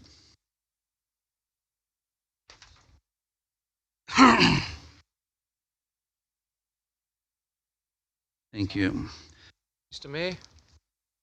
Councillor Munro. No to councillor. Sorry? We've voted. The chair. No, we've voted. I know we've voted. I'd like to foreshadow a motion for the next meeting to some traffic impact studies into that road, look at footpaths and how we can alleviate some of the issues that created. That's fine. Thank you. No, there's no point of order. We've taken it. Thank you. The next one we have is 4.3. Thank you, Mr. Mayor. I rise to move the motion. Look, it's been interesting over the last few weeks. There's been a lot of interest in what councillors do and councillor workload. So I put this motion together To assure our community of our compliance with various appropriate regulations, appropriate depending on what the state government says, but also so that members of our community understand the workload of councillors, they're clear on what the commitments are if they're pursuing potential candidacy Sorry, for local just need government. a second. Councillor Nugent, thank you. Oh, thank you, Mr Mayor. Sorry, my fault. I don't think I've moved many motions. I'm a bit nervous with this. It's also about the reality that we are councillors with lives and we miss meetings. An understanding that you can have balance and there are times when councillors are away, and to be able to report that to our community rather than, as I have found out today, there are members of our media who take their own tallies. It would be much better if we have the official records that are compiled by staff, which are, as usual, reported in the annual report, be produced, simply putting together collated information that our staff already have on hand. None of us councillors should have anything to hide or be worried about. In fact, a number of people often say, you councillors do nothing. What are you doing for us? Well, this is evidence of the broad, varied engagement that councillors have with the community through council meetings, through community committee meetings, through attending training, briefing sessions and workshops. So I'd request the support of fellow councillors in providing this information to our community to break down some of those barriers and assure our community that we are particularly compliant with some of the interest disclosure timeframes, as well as the new professional development programs introduced with changes to the Local Government Act in 2016. There's been lots of discussion in our chamber of councillors being held accountable for costs related to code of conduct investigations. By publishing details of training completion, our community can be assured that councillors are putting their words into action. It's also important to acknowledge that there are from time to time in other local government areas media stories identifying councillors who haven't declared interests and where further investigation has resulted to the detriment of the reputation not only of those individuals but the councils that they are members of. My background information does include such like Auburn City Council, Ashfield, Lismore, Lithgow, City of Botany Bay, Bayside, and it is important that we assure our community that we're not going to get into those sort of situations because our councillors are doing the right thing and we will stand by and have that report published for the sake of our community. Thanks, Councillor McRae. Against? I'll speak against it. Look, there's times where things life gets really busy. You're doing all these different things. I know. I think I put my one of my disclosure things in a couple of days late. I got a fine for it. That's no big deal. I didn't. That's no big deal. Councillor Munro, can I just get you to clarify that? You got fined for putting a disclosure thing in here to council late. You got a fine from the council. State electoral. State electoral thing. Yeah, different thing. Yeah, state electoral. Thanks. Thanks. Pay the fine. It's no big deal as far as I'm concerned. Councillors, when we have a councillor away, you were late tonight. We apology and the rest of it. I think that should be where it stops. Yes, I have been late for one meeting in 5 years or so. Apologise for that, Councillor Munro. Can someone open that door up there, please? It's open to the public. Oh, it's unlocked, is it? Yeah, can you just let them know that? Yeah, okay. Councillor Nugent. Thanks, Mr Mayor. Look, I'm happy to support this motion. I commend Councillor McRae on moving it. I think it is a matter of public interest as we approach the council elections next year. I was fortunate enough to be able to attend, along with a number of other councillors, the Women in Council Forum, which happened on last Saturday. And there was a really good turnout. There was, I think, 35 to 40 people there, and a lot of interest in council, how council works, what it means to be a councillor, what's involved. And so this really is just adding to that discussion. I think there's going to be other forums coming up along similar lines. And people out there in the community, as we approach the council elections next year, I think, they need to know and they want to know what's involved, what is the workload involved in being a councillor, being on council. Because people shouldn't stick their hands up unless they're fully aware what they're putting their hands up for. It is a commitment. It's a significant commitment. We don't get paid a lot of money, as was pointed out at the Local Government New South Wales conference quite a number of times.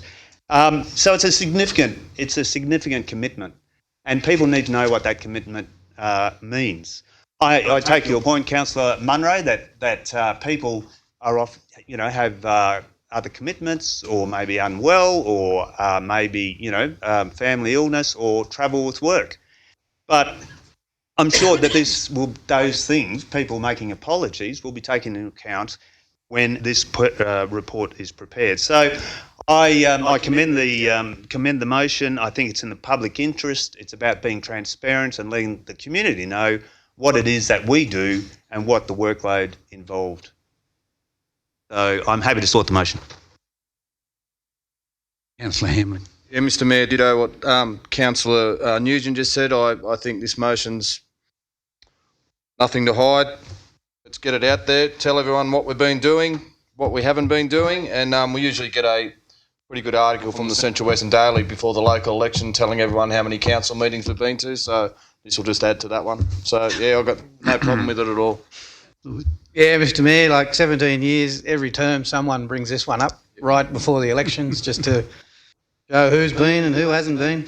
The only thing I'd like in the report is that what the legislated requirements are for meetings, like briefing sessions aren't a gazetted meeting. Yep.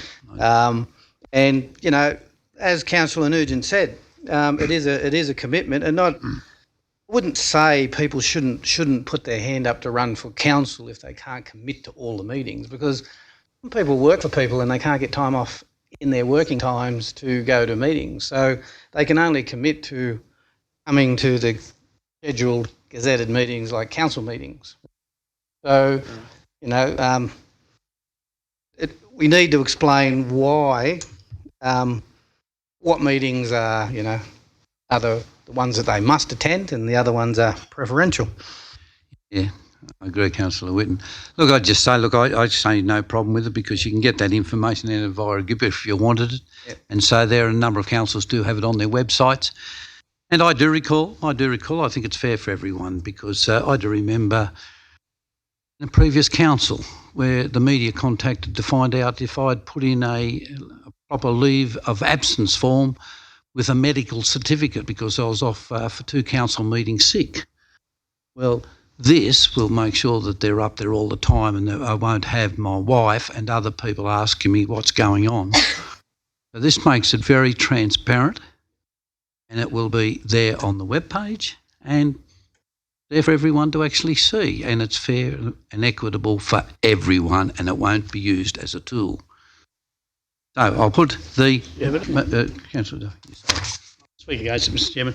I'm not against the top ones, the council training and council attendance, council meetings. I mean, there are all various reasons there, and there's an unwritten law that we always, there's a responsibility of someone, you accept if someone has family reasons, or accept if someone's away on holidays. And I know when I pointed out to Councillor Turner a minute ago, in 2013, they said the headlines were Councillor Turner hardly got a pass mark.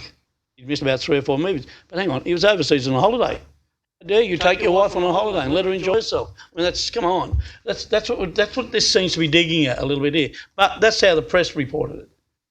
But that's it. But there's other issues here in here where it said that I missed 2 meetings, but it doesn't say why I missed 2 meetings. It says I missed 2 meetings. I was because I was away at ALGA conference, and another one I was in at National Roads conference. When was this? So that's relevant to what we're providing here. Well, I was with one of you.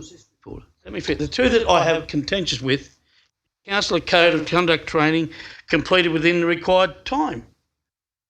What does it matter when it's completed? Really matter when it's completed? Let me tell you, and the Mayor can back this, Councillor Code of Conduct is in shambles. It's in shambles. It's the most, as I've always said in this chamber, it's the dopiest legislation that ever was. It's an insult to all of us. Insult to every Australian there is, and every digger that's fought in every war to have some dopey legislation like this. The other one is the declaration of interest by due dates. Get rid of the due dates. Get rid of those things there, because that's everyone's own opinion of how they do it. Might be reasons why they don't do it, but that's an issue between them and the organisations that they have to do it. It just appears there's another motive behind what's going on here. Councillor Taylor, I think you're next. Yeah, Mr Mayor, look, I've been here and we know, and it probably knows him 24 years, and know that. Oh, I thought I told you. Probably. Beautiful. Mr Mayor, look, there's going to be a variance here. I agree with Councillor Duffy. I mean, there's going to be a lot of variances here. I mean, councillor training, for instance. I mean, long-term councillors don't have to access training as much. That's a given. Council attendances. Council attendances at meeting, well, that's fine. That's up there, whatever. I read the actual report. Councillor Duffy alerted me to the report. I think Councillor Turner got a failure. And I think I topped the mark on 45 meetings out of 45 at that stage. Well, I don't think so. But I haven't probably been as diligent or through circumstances been to as many meetings this term. Community meetings, fine. Councillor attendance at briefing sessions. Well, let me say this. I haven't been attending a lot of briefing sessions. I had an extremely good relationship with the former General Manager. I used to get briefings all the time. And that's where I got my briefings from. But Mr Mayor, I'm not saying this in a derogatory way. It's in the past. The fact is that I raised an issue on a briefing and talked to the Central Western Daily one day about all things the Robertson Park toilet, a briefing that we received. I was castigated for it. There was emails sent out saying that councillors are not allowed to discuss briefings.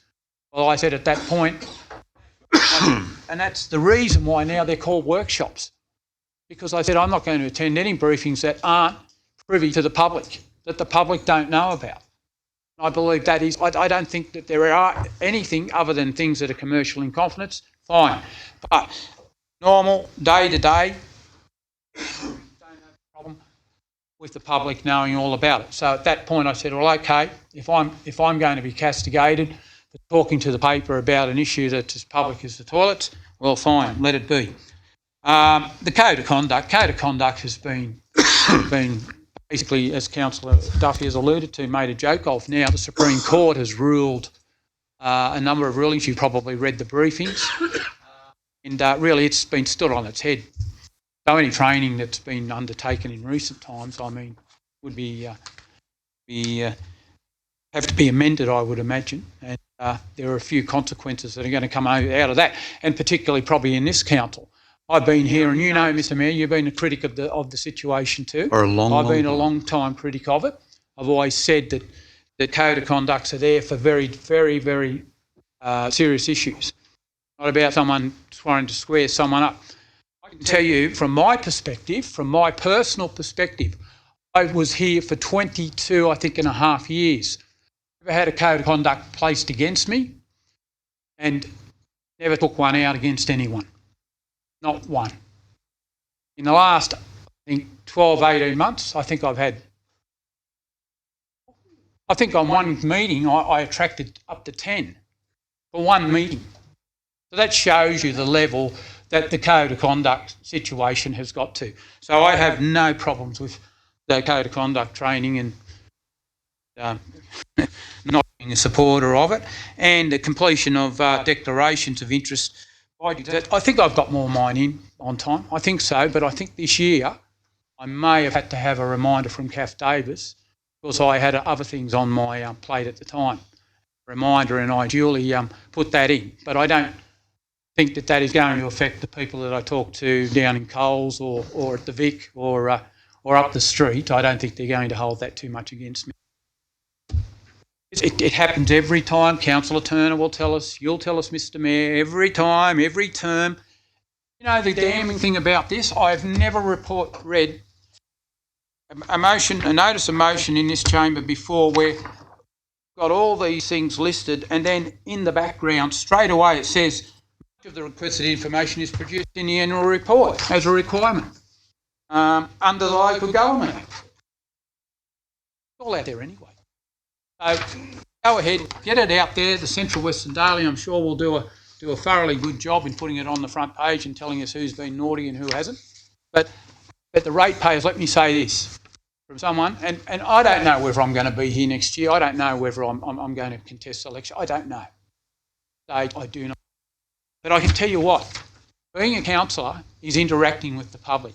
It's taking up the concerns of the public and it's representing the public.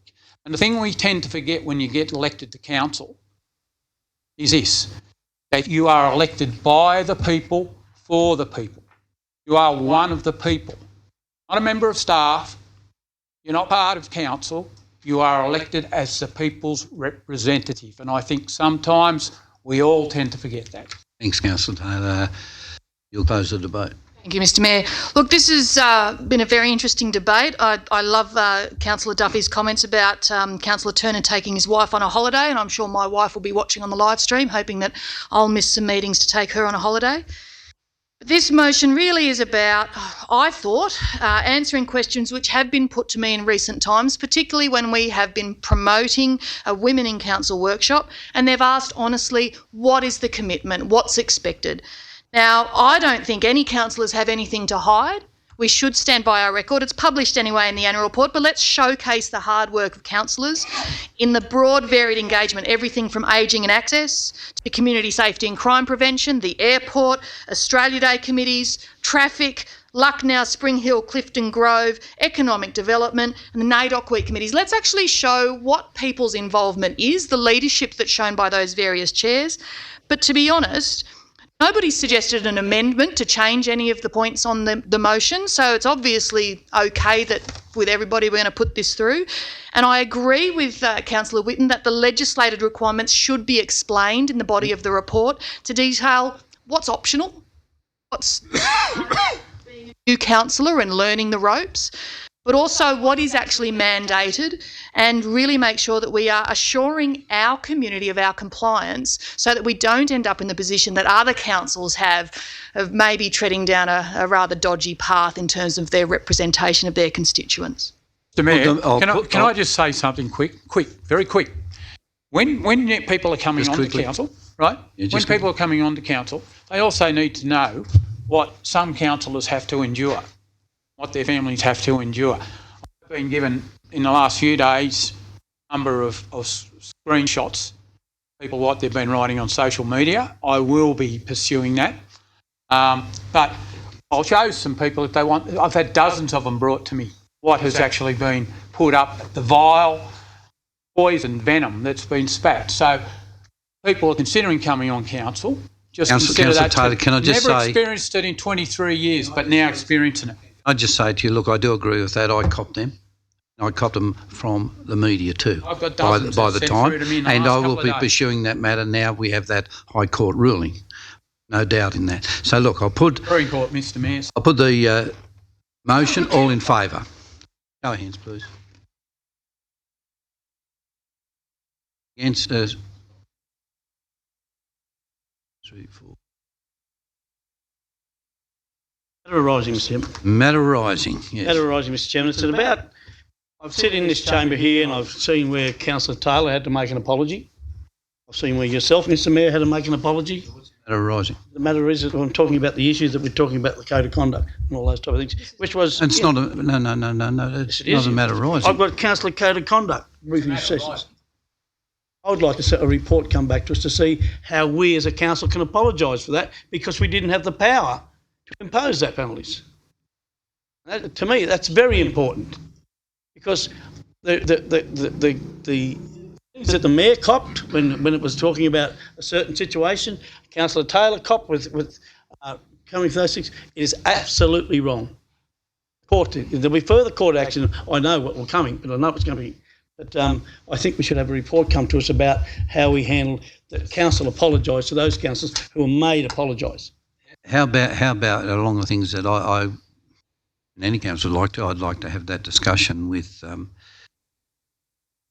Ms Freeman, who's got a legal background, because I think there is a number of issues that people are concerned about, and about legal action and so forth. So anybody that's, and bring a report back to council. How about ones where there's code of conducts initiated against councillors, where when the councillor questions it, that not one scarrick, not one thimbleful, one piece of evidence can be produced to support the allegation. Yeah, look, Councillor Taylor, that's all the things that I want to get back from.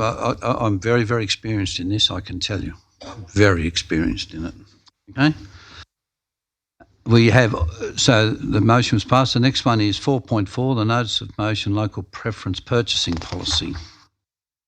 Thank you, Mr Mayor. I rise to move the motion and hope there is a seconder. Yep. Look, a policy review is timely. Our council should, I think, be spending more locally to support our local businesses. There's the social contract for job creation and to sustain business, as well as the social impacts. Really, the income gained from our locals should be spent in businesses that employ locals or are owned by locals. Our community expects us to support them. At the moment, we're repeatedly told the cheapest quote wins. There's only a 2% consideration for local suppliers. And at the moment, there's a limit at only between $10,000 to $149,000 in terms of specifying amounts to which the 2% is applied. It's timely for us to review the policy, look at a balanced, fair approach, but without blowing the budget. But I do think that we can do better to support local business, particularly in this time of drought. So it's an opportunity for us to take time, review the policy, look at what other local government areas are doing. And I'd particularly note that there's places like Warrumbungle Shire that have a tiered approach, 3%, 5% and 10% provided to their locals. Fairfield has 10%, as does Tumut and Lismore. But if we actually think about the Gold Coast, they're at 15%. Now, I'm not saying Orange should jump there. The Gold Coast is a very different environment.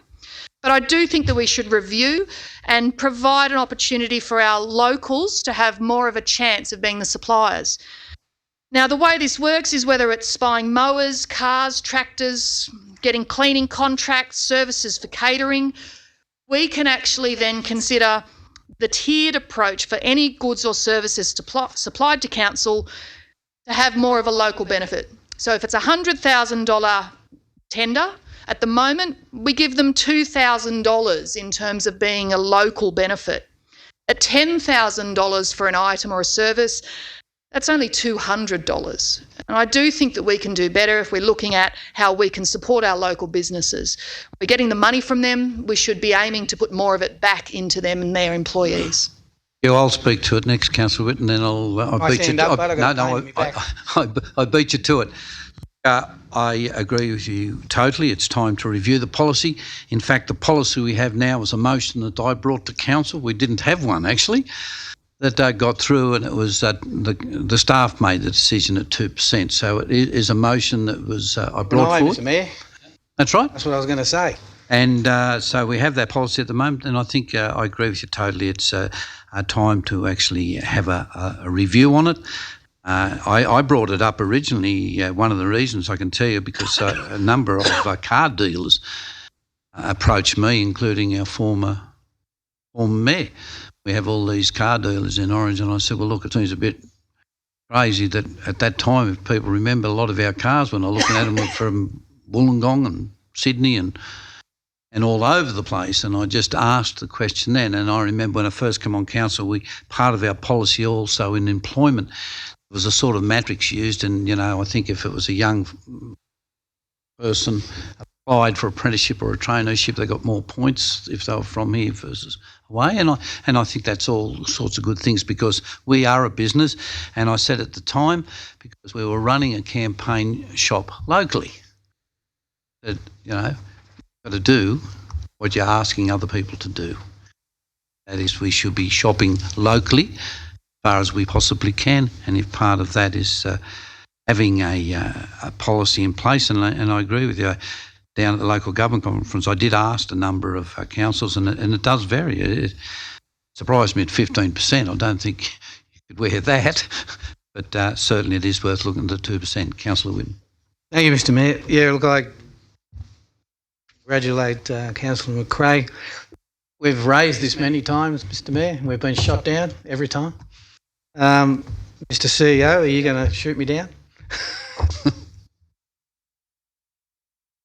I would never do that, Councillor Witten. I'll give this a fair... So, one of the councils years ago, Dubbo City Council, I think the mayor then, no, he's no longer the mayor. Smith. Oh, Matty Dickerson.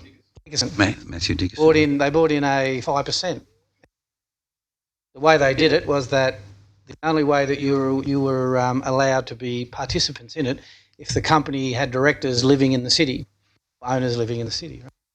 So that it became a local buying policy or tendering policy where they got up to, I think, almost 12%, I think, in some tenders.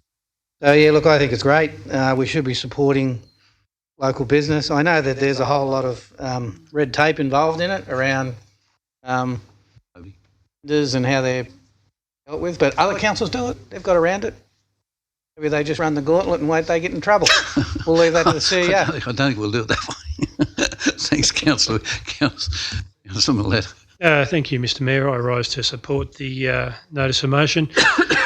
You may have had the opportunity, or some of the other councillors, Duffy or Nugent, whilst we're at the local government conference, there was actually a workshop on this issue regarding the governance of the tender process, etc. And I know that there was a motion around this. Certainly, the workshop that I went to was very interesting, where local government actually have a team which are going out and assisting councils with regards to looking at tenders, etc. And it was very interesting. So there is information available out there, but I'm sure that actually they did speak about a number of councils, and they were saying that Orange Council did very well. So people can be comforted by the fact that we are doing the right thing, and I'm happy to support the motion. Thank you. Thanks, Councillor. Mr Mayor, very quickly, I think if we can support more local business, fantastic. And and it's only a review, so we can come back and have a look at it. But I think if there's any way that we can get more local businesses on board and help them and keep the money rolling around in the local economy, fantastic. What will happen, there will be a position brought back from the staff. Yep. Us to actually have a look at and toss around, chew the fat on, and then... Councillor Taylor. Mr Mayor, I fully support any policy that'll support local businesses, but sometimes councillors do have queries about purchases, and I had a query a couple of weeks ago and I was told that it was quite complicated to get the information. So, I mean, what rights do we have as councillors to ask as far as who we are buying all particular items off? I mean, it should be public information, sure. I don't know. And I requested some information, but really it was quite onerous, the process. I just don't think that is fair, equitable or transparent. Councillor Taylor, if I may, Yes. Mr Mayor, just respond to your query, because you made that request from me. The response was, could you just set it out in writing so that we had the mechanism to start the process? That was the only. It was to do with vehicle purchasing, I understand. Yeah, but I was also told that it was going to take an enormous amount of staff resources, and those staff resources weren't available, and I found that I didn't want to compromise staff resources for what I believe was a simple request. So, Councillor Taylor, Councillor Taylor, it was for that reason that we suggested put the request in writing so that we actually understood the request that was being made in the discussion, because it went to a number of different factors. But in relation to the request, Ms Freeman, was, I think from my recollection, was who we'd purchased, I think for the last 6 months, is that right? 6 months? Who we'd purchased our motor vehicles off, and what and who tendered for them.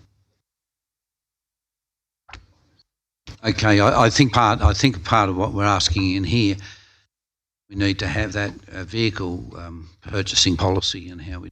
So I'd actually. I tried to ask. Yeah, I've asked that. Well, I'm asking for it to be in the report that comes to us. Happy with that?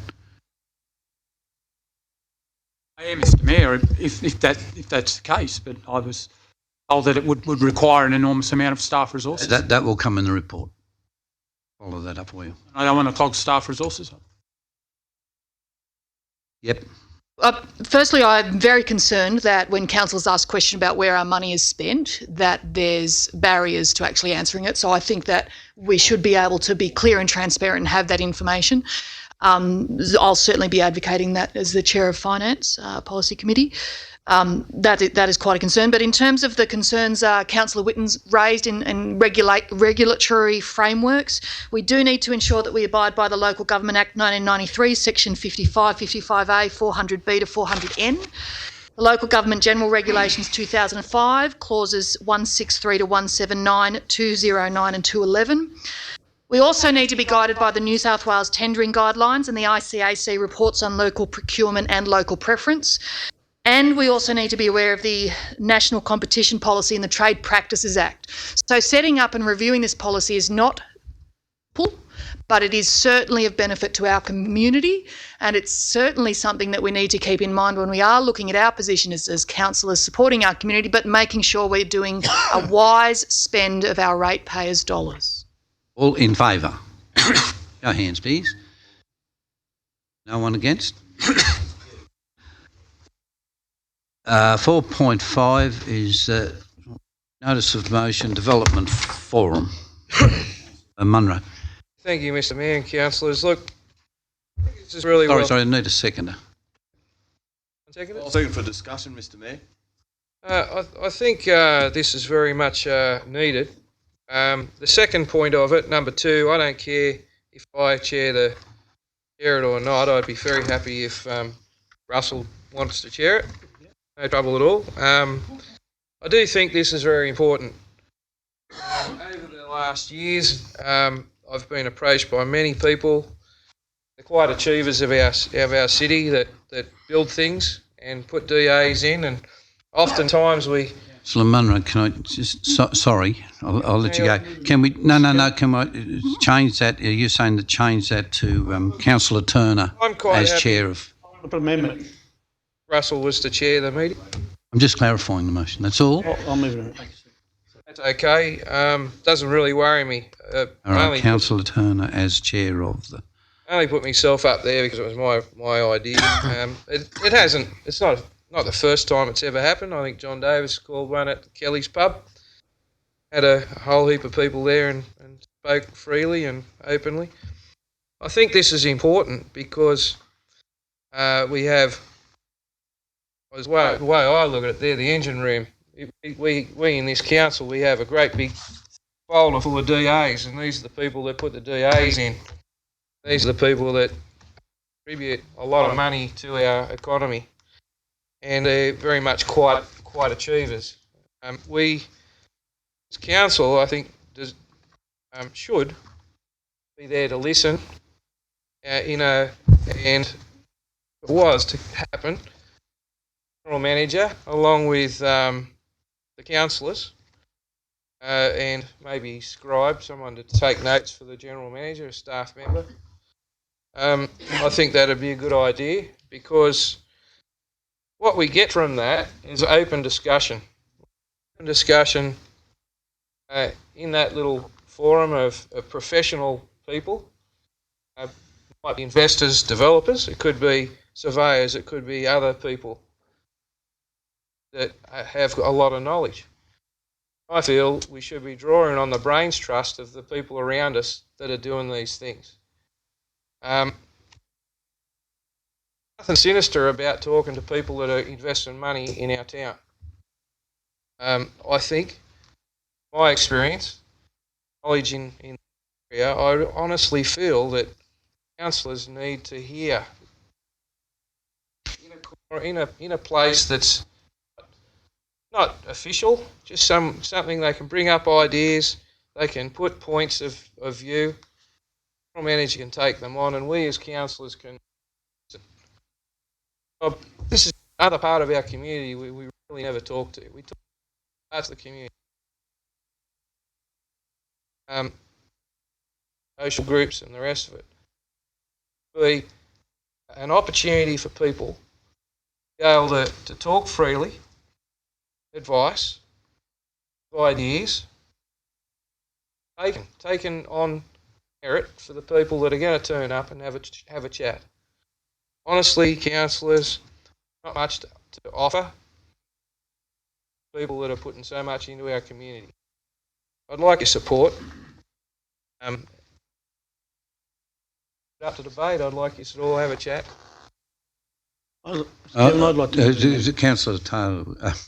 Sorry, I'm talking. You Councillor owe me Duffy apology, was mate. next. You Councillor owe me Moose. an apology, mate. I won't excuse that one when the report comes back for apologies. I'd like to move an amendment. The amendment is top point 2, that any community meeting be chaired by the mayor, the deputy mayor, and the relevant chair of. That's the common sense. Something like this, it should be. Something like this should be the mayor, deputy mayor, and the chair of planning. That's. Yeah.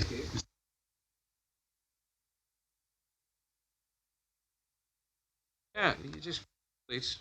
Or it's all. Thank you. Look, I'm quite happy with Councillor Turner as the chair of planning to chair it. I'm sure the deputy mayor is quite happy with that also. Right with that, Councillor? Yep. So it'll be Councillor Turner as the chair of planning will chair it. Okay. I think what Councillor Munro is saying, he'd like some acknowledgement that he's come up with the. Yeah. And that's what I'm happy to. When you get the acknowledgement that you can take the notes. Councillor Hemley. I need a second for the amendment. I'll second the amendment. You can't. You moved it on, Tina. Voting on the amendment first before. No. The amendment part is just to move the councillor. Clarify. Yeah. Yep. So just to clarify, at the moment we've got an amendment, which is number 1 as written, and number 2 would read, Councillor Duffy, correct me if I'm wrong, that either the mayor, deputy mayor, or Councillor Turner, as chair of PDC, be appointed to chair of the. Yep. We've got, and the CEO and scribe be invited to attend. So that's the amendment. Everyone happy with that? Yep. Yep. We need to vote on that. All in favour? Aye. We vote. No one's against. Just the amendment bit. The amendment bit. Anyone against that amendment bit? Right. Now you can speak to the motion if you wish. Thank you, Mr Mayor, and thank Councillor Munro for his notice of motion. I speak against the notice of motion. The reason being is that there is already a Master Builders Association Orange, and the president of that Master Builders Association is also a member of the Economic Development Committee. Orange City Council also has an infrastructure committee, who I assume deal with similar issues which have been raised in this notice of motion.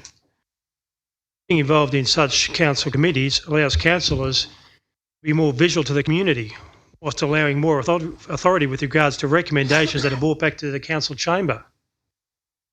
Council community committees also avoids perception of personal politics and ensures that transparency and accountability are being adhered to. If such a meeting was to occur as per the notice of motion, what type of message would this be sending to the community? I would also suggest that any such proposed meeting should have to include all relevant Orange City Council directors and or staff who would be in a position to provide guidance or direction if required. Is a councillor suggesting that the community are making the wrong decisions at these council community meetings which are held, such as the Development Committee, Economic Development Committee and the Infrastructure Committee? Is the council suggesting that the community cannot be trusted to make such decisions in the best interest of the community? It is my respectful opinion that the community does like having a say in what developments occur in Orange, and as a result, no closed meetings should be held.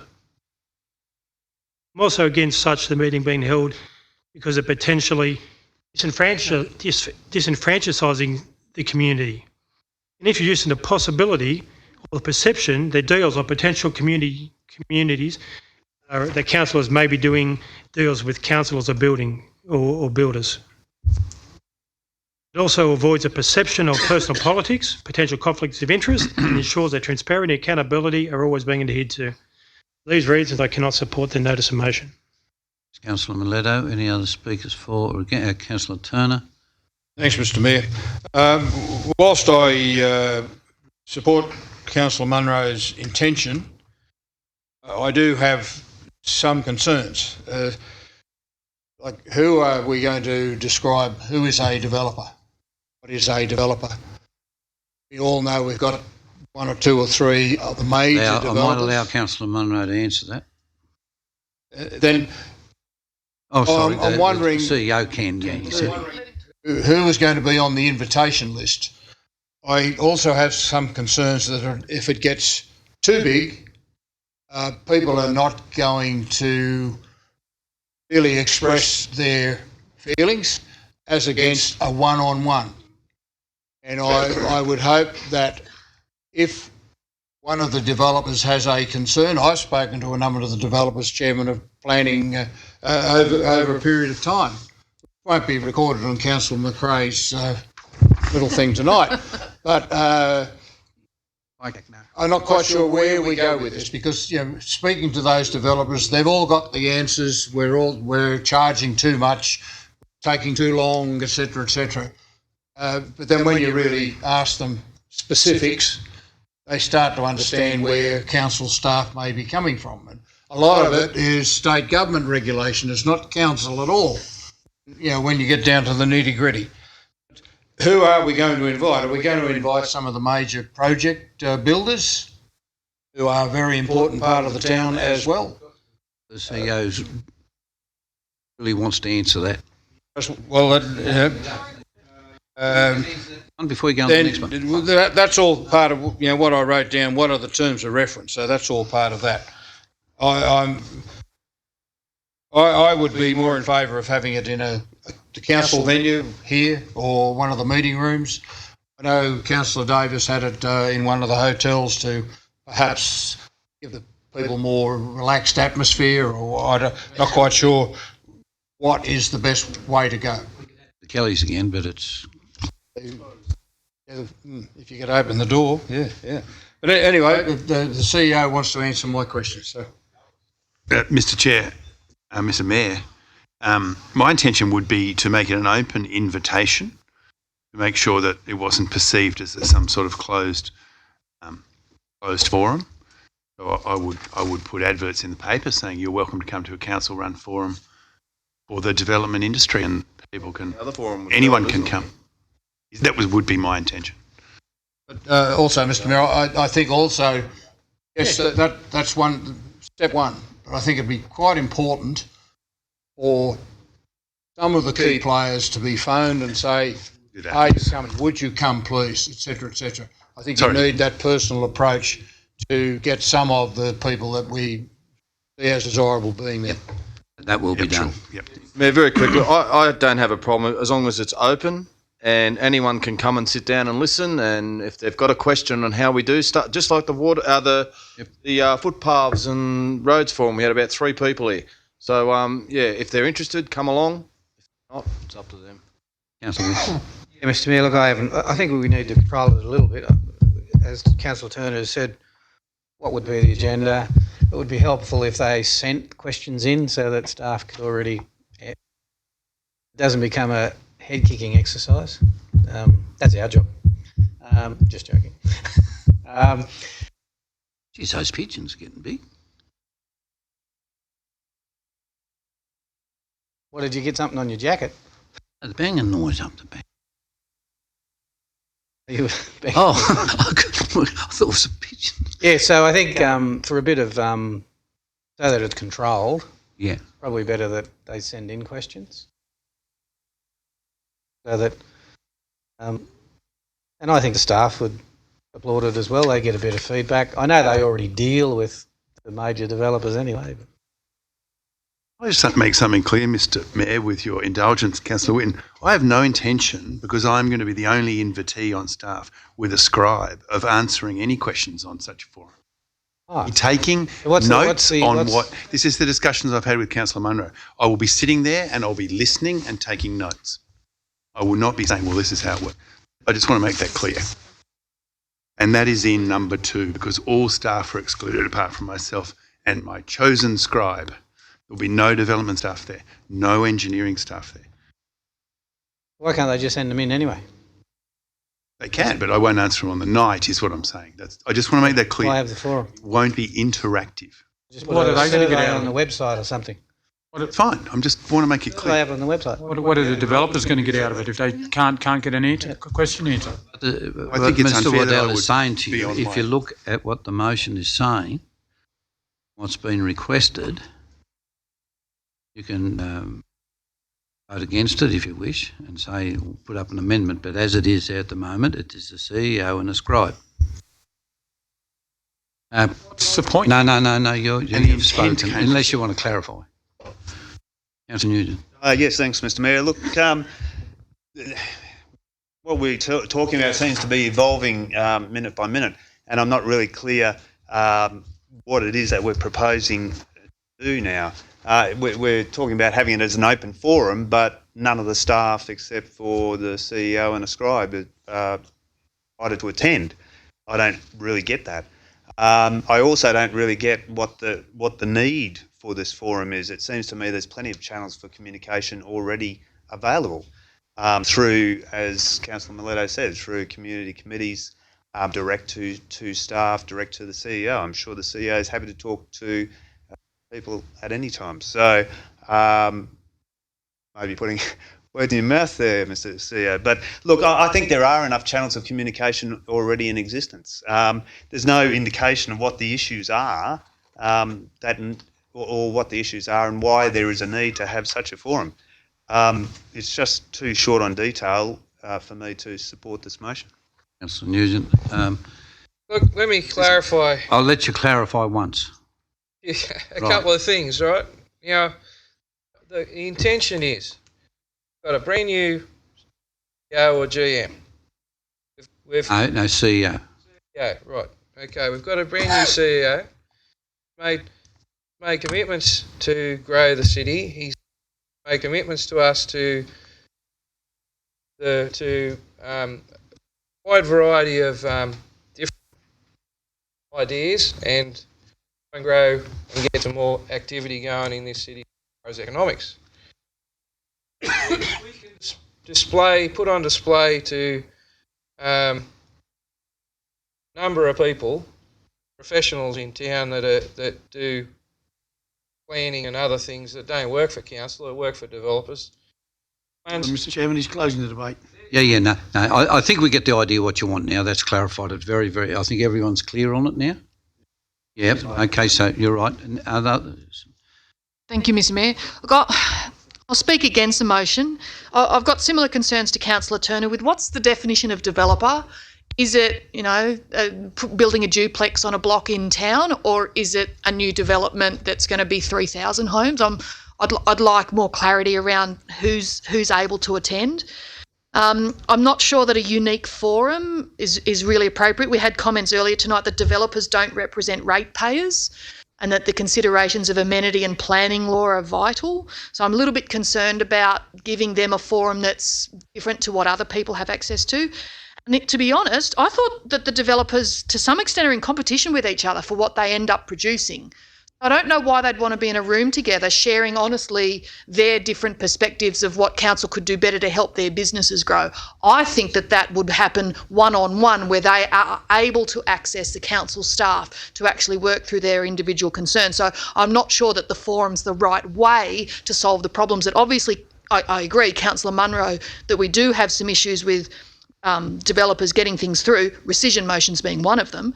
But we need to make sure that we provide appropriate forums for the different industries to solve the challenges that they have with council. I'd also be worried about, is there a requirement for councillors to attend this meeting? I don't know a lot about, developers and council relationships here in Orange over time, but I do know that developers aren't allowed to contribute to council campaigns. That immediately sets some alarm bells if we're providing a potentially what could be seen as preferential treatment with the absence of a large number of staff to actually be part of the conversation around the concerns they have with development. Who would it be funded by? Where would it be held? And we've often had complaints from people where there are contentious developments that the developers get to meet with the councillors, with council staff and be heard, and that our community don't. I wouldn't like to see that this further instills that view that councillors are listening to developers more than they're balanced and listening to their members of the community. And my concerns would be that it could be seen as preferential treatment, and that we really need to make sure that this isn't going to have that reputational risk to council or to any individuals who are involved. So, look, I'd be happy for a deferral for a more detailed approach with maybe nutting it out a little bit more. But I think perhaps we just need to let the engine room know we are open for business. Come and talk to us, but a forum might not be the best way to try to approach it.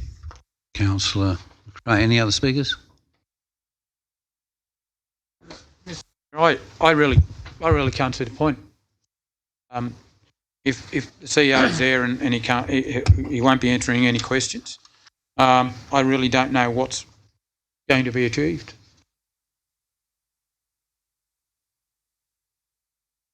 Last one I attended at Kelly's, it was a few years ago now, but from memory it was quite a relaxed gathering and there were a lot of questions.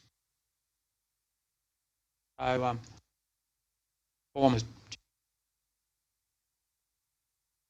but I think there was an understanding in the room that night that they weren't casting stone, they were general answers, and that I imagine would be the case. But I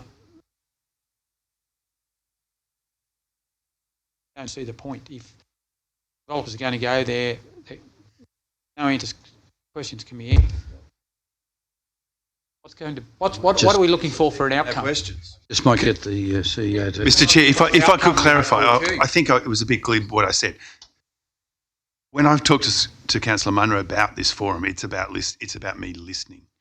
The point I was making, I will attempt to answer questions, of course I will. I just want to make the point, it'll just be me and a scribe. So the main aim is listening.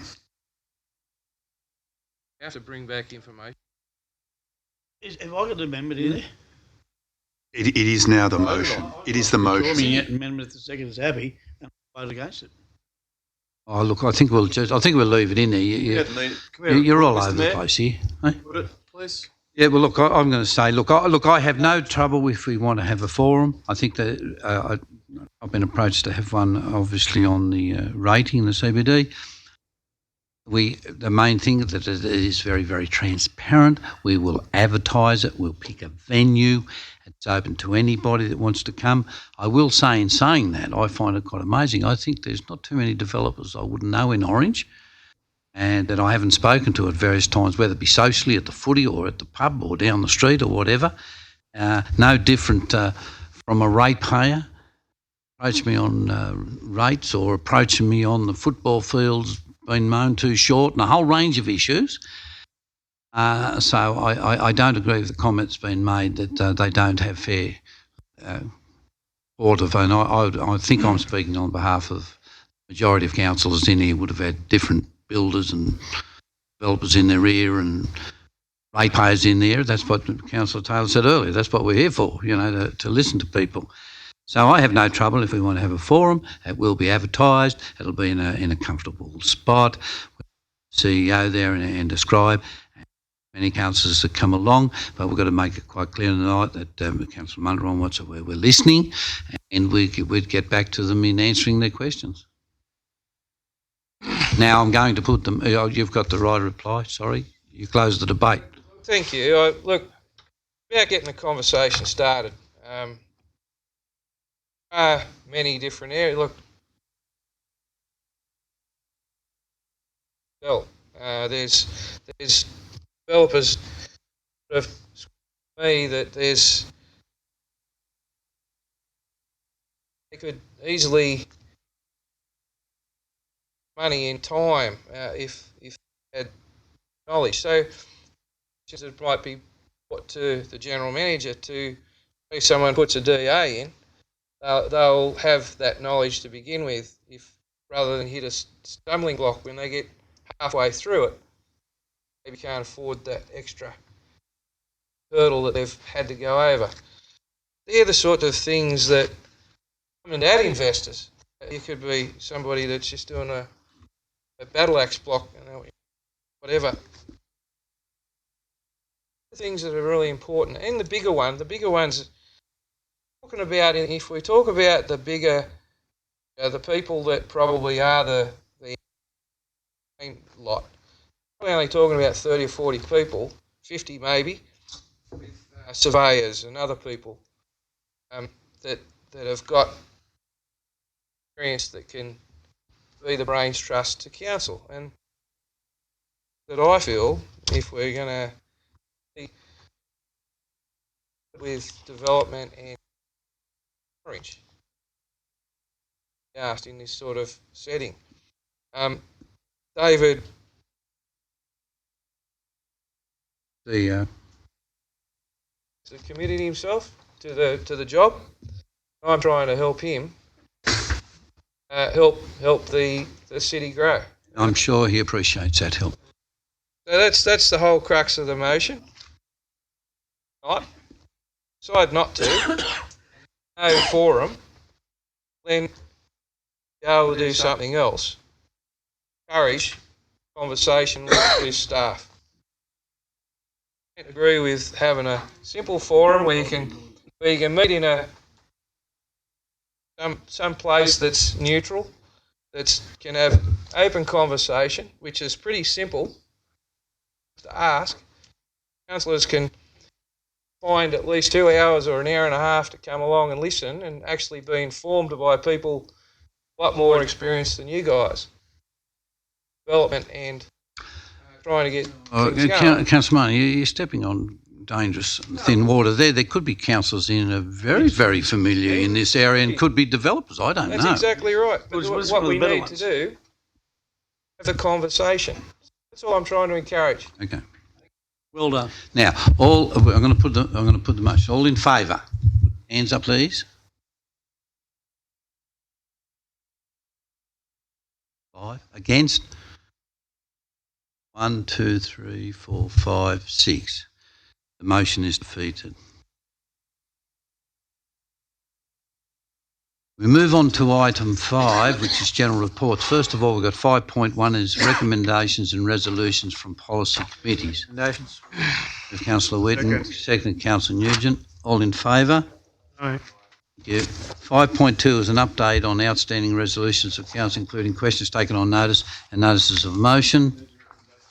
Moved. It was moved Councillor Taylor, I think, and seconded who? I know. I was just. You're going to speak to it, yeah. So, Mayor, I'd just like to ask an update on where we're at. What page? It's page. Page 144. 144. 144, and it's the item. Fifth one down. Sorry, fifth. Yeah, it's a question. It's a question in which I requested information back in July on the possible dredging of some of our water supplies, probably the smaller ones, and the Lucknow mines. I've had a lot of people ask me about particularly the Lucknow mine proposal. As far as the water in the mines, been since July. We're in, one of the worst droughts ever. The amount of people in the community that support this, council's investigating, is remarkable, absolutely remarkable. I don't think the last year or two I've had one particular issue that's attracted more, apart from the Robson Park toilet, of course, one particular issue that has attracted so much interest from people. There seems to be a consensus that there is a large amount of water there. Whether that water is potable or not, we don't know. You would remember very clearly, Mr Mayor, they were pumping out of there for weeks back in the 80s. A lot of information has been brought to notice to me about that, what happened there and the history of it. So, really, given that we are, and the other major issue for people are frightened, Mr Mayor, about how we are going to get through a long hot summer if we don't get significant rain. And I know it's not just Orange, but they're saying that was an option that was put up.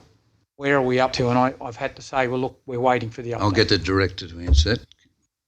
Yeah, in regards to the Lucknow mine, a report was presented back to council in the next month.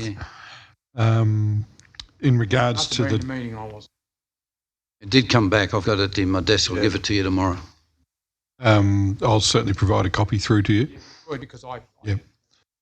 In regard to the dredging, I'll take that on as a miss site and get back to you on that as well. And I say just on the water in the Lochnaw Mines, Councillor Taylor, there's been about 2 or 3 quite comprehensive reports done on that water. No, it wouldn't make potable water for a number of reasons, and it has been looked at previously, and this report puts it out quite clearly that there's no way in the wide world that could be actually used.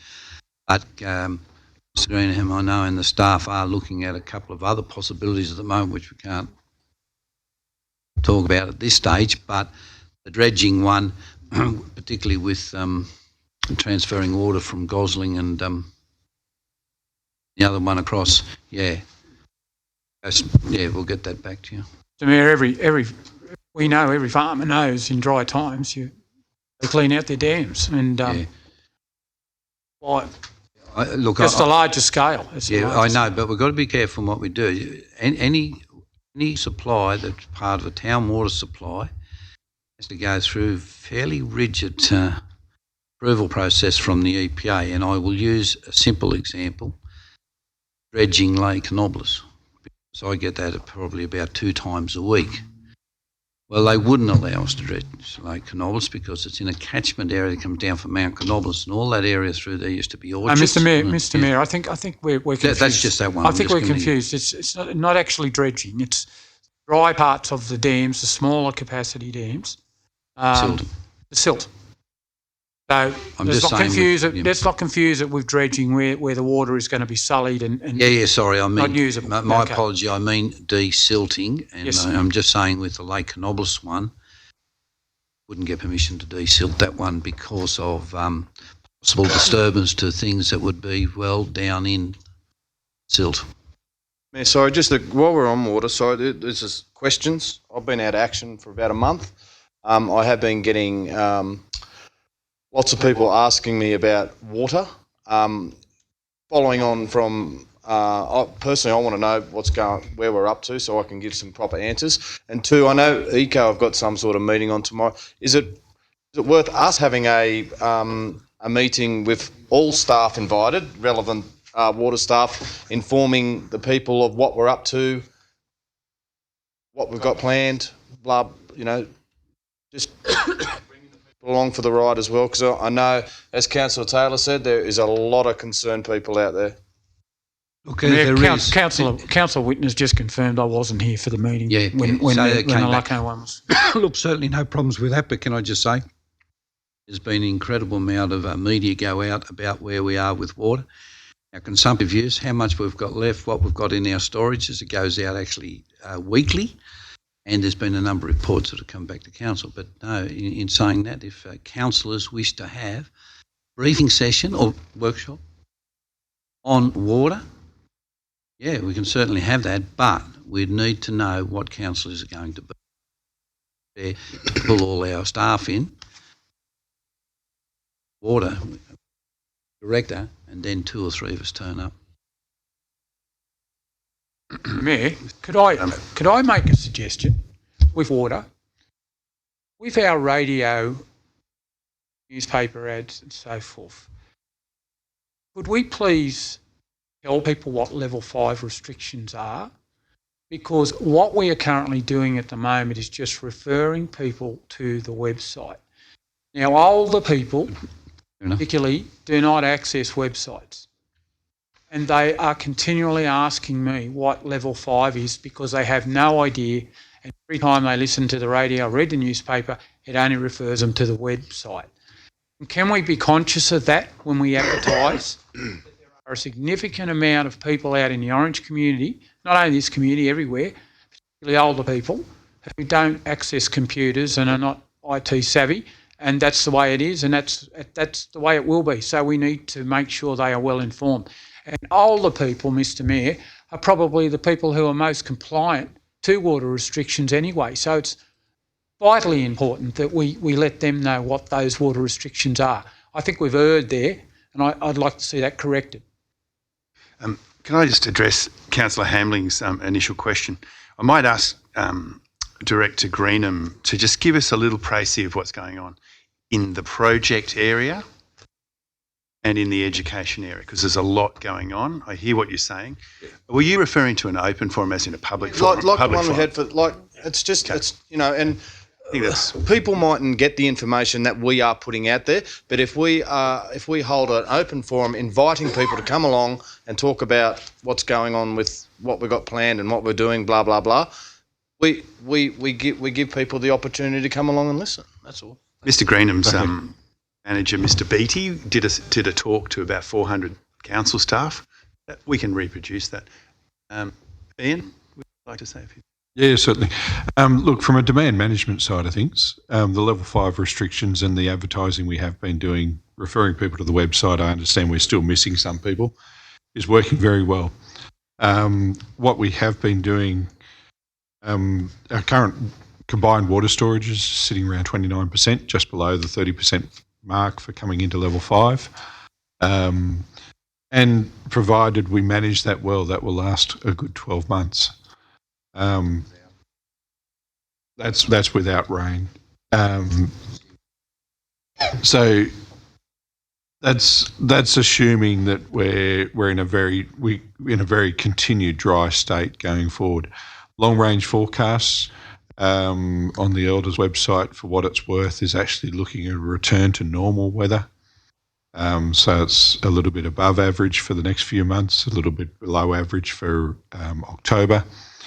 And then perhaps some relief in winter of next year for long range forecast. So just to put that into perspective first, then on the project side of things, what we have done is just recently we've released water down Spring Creek into Summerhill Creek. So we're dropping the levels in Spring Creek Dam down to 35%. Won't affect the current rowing conditions that are enjoyed there, but it does effectively transfer 1.5 gigalitres of water from Spring Creek Dam to Suma Park Dam, so it's available for use right now. That's been going on for the last 2 to 3 weeks now, and that is the equivalent of about 600 Olympic swimming pools. So it's a large amount of water that's been transferred through there at very little losses at the moment, because we have got a wet catchment coming out of spring. Yep.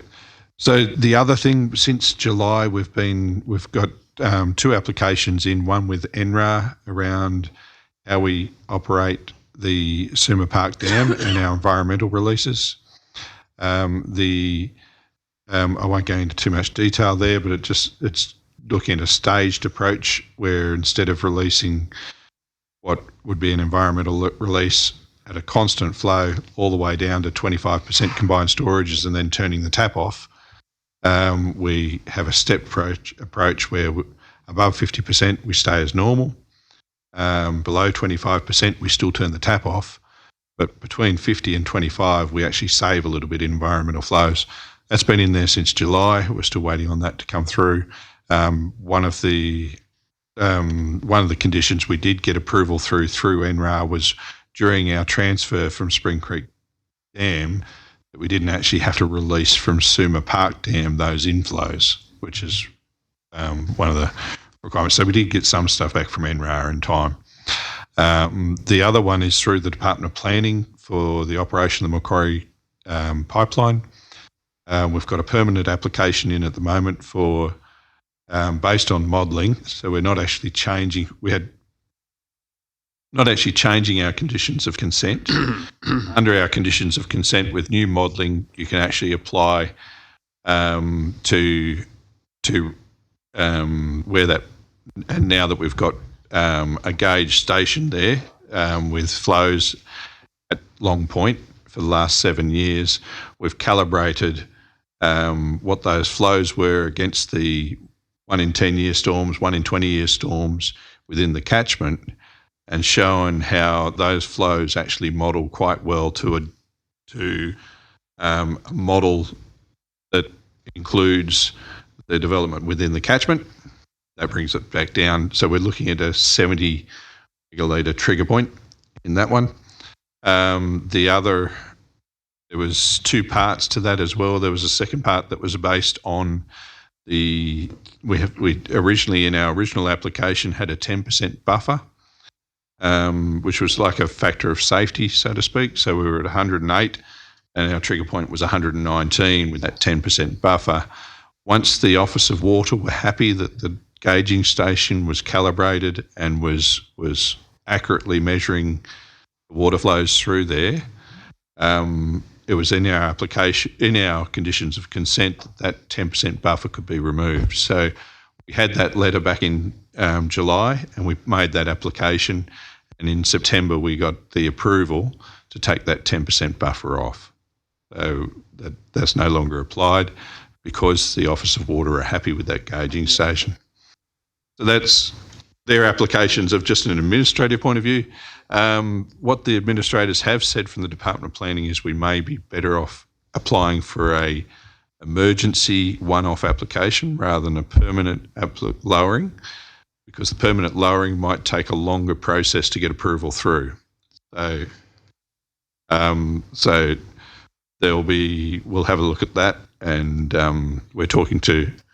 With the stormwater harvesting. Stormwater harvesting is going really well. Yep. And I think in one of the recent storms, between stormwater harvesting, we were also able to harvest from the Macquarie River about 120 megalitres. I'll get Mr. Greenham to put a brief together for all the council. The other one, Councillor Taylor's gone out of the room. Also updated a little handout thing that would. When's our next rate notices going? We got them yesterday, and that notice was in there. Was the level 5 restrictions? Yeah. And it's a very, very good little thing. I asked the CWD, will they print it as a community service? There's a question. You have to pay for it. Yeah. I know, I'd like to see this printed in the CWD.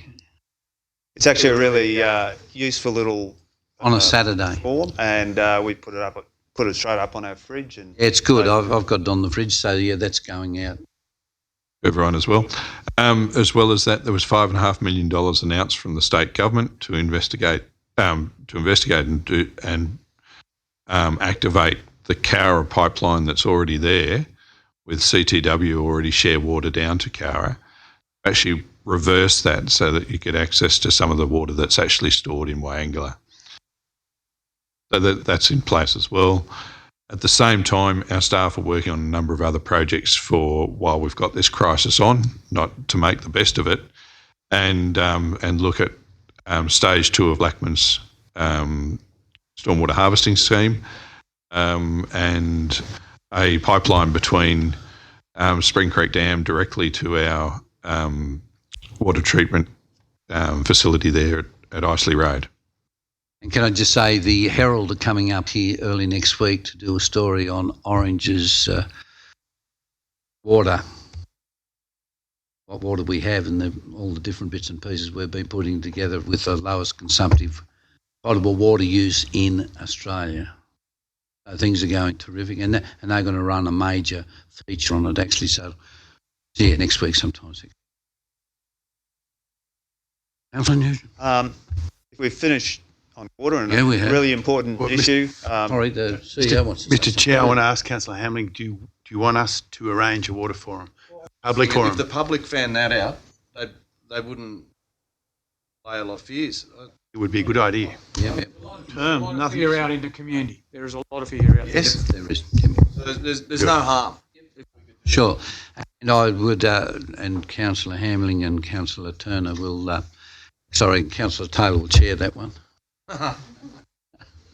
On water, Mr. Mayor, before you're on a new subject, are you? I was going to move to another subject. So This was just in relation to, in fact, we've gone right off it to a question that Councillor Taylor asked about a question taken on notice, and we've answered that question.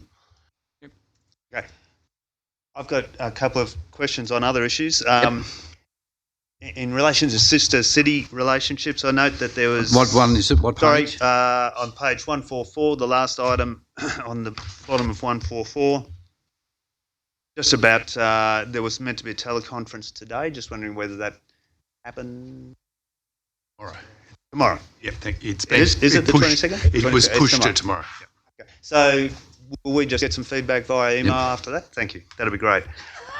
Also noting that our sister city Ushiku in Japan, in the Ibaraki prefecture, which is one of the prefectures hit by the typhoon. And I just wonder whether we've made any sort of contact just to check in with them. I know that it's wreaked a lot of havoc, 79 people dead, I think. Just wondering whether we can check in with them just to We'll do that. see that they're all okay and let them know that we're thinking of them. Yep.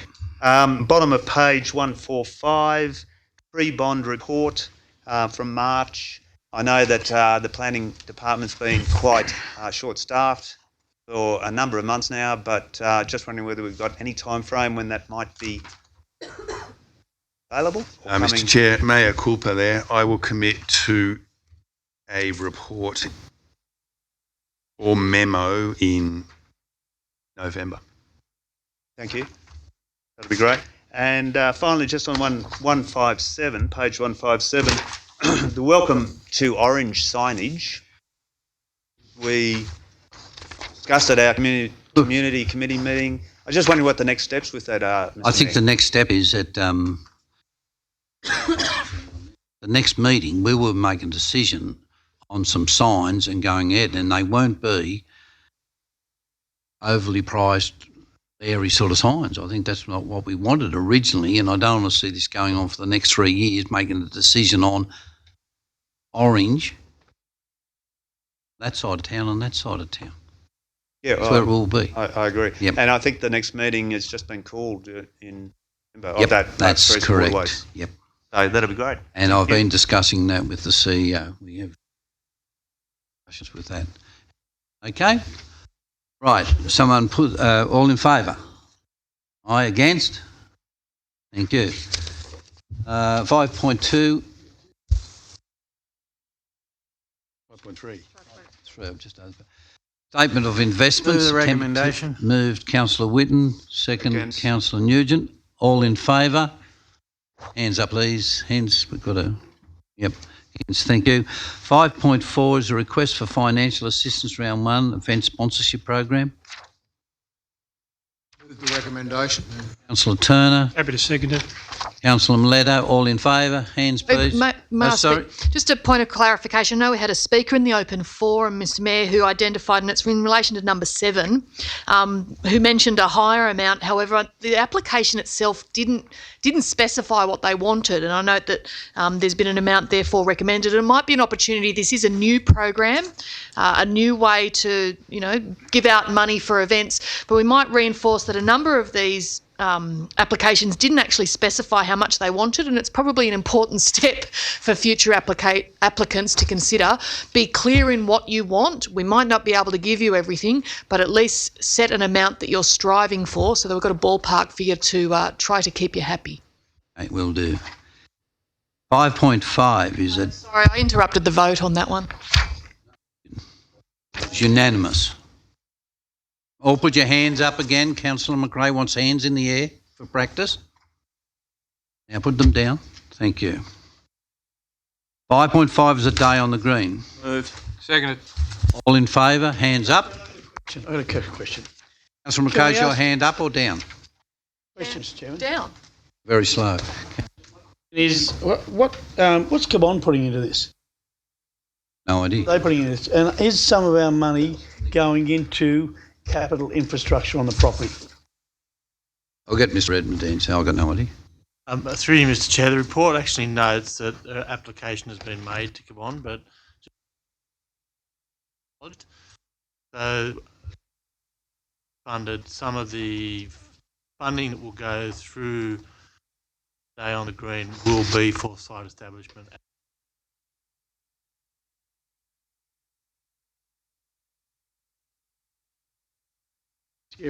Councillor McRae. Thank you, Mr Mayor. Look, I do have some concerns about this as a bit of a precedent for doing, works programs in a private property that's located in another LGA.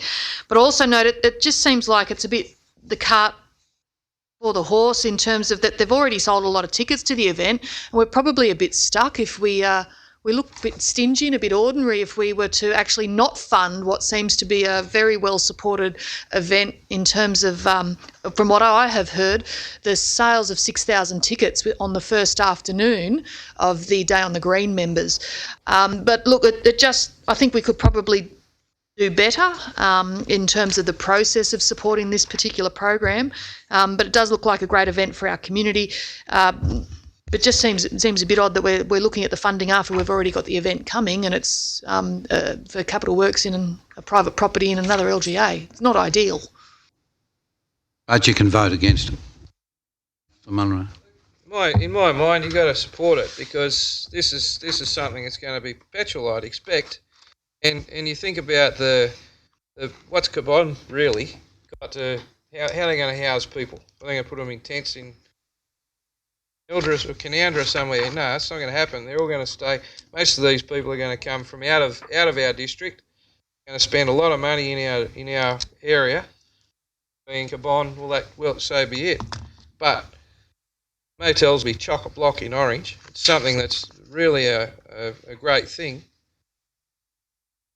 Not support it. Councillor Mileta. Yes, thank you, Mr. Mayor. I obviously support the recommendation. I think my concern looking forward, though, is the amount of people who are going to visit the city and whether we have the capacity to house or to accommodation for those people. I would like to know where those people will be staying. I'm not sure whether we're able to source information from the sale of tickets as to the postcodes where those people are coming from, because I'm assuming that a lot of those people aren't from Orange. They'll need accommodation, and whether there are places available, whether they're showgrounds or caravan parks or out at Cabon or out at Menilda or places like that. I'm just curious to know where these people are going. We'll get Mr. Redmond to answer that for you. Yeah. Thank you. Through you, Mr. Mayor. So far, we've got some postcode data through today. About 40% are Orange residents that have bought tickets so far. 50% will be sort of overnight stays, and then there's about 10% that will be day trippers. That's on a very preliminary look at it. So the intention is, where we're looking at the moment is that Orange will probably fill up, and then there'll be some overflows into Marlong, Firefields, Blaney, Millthorpe, and those types. The day trippers as far as travellers day trippers being people that might travel from Parks or Forbes just for the day. So there's a lesser investment, I guess, from those types of travel. Absolutely. Mr. Mayor, considering the amount of money that we've put into things like what was it? Beach Boys. Livo Cities, this is fantastic. I Don't reckon bring this up is the a Beach great thing that we're doing here. And I don't care if I hope that there are so many people that they have to go stay in Bathurst. Because it means that we've got an event that people are going to come to and spend money at and enjoy themselves. So I don't particularly care that it's out in Cabon. They're our cousins. They're part of the region. We help them. They help us. And I say, look, there's a lot of work went into this with staff and others, meeting with the proponents and going around and looking at all sites.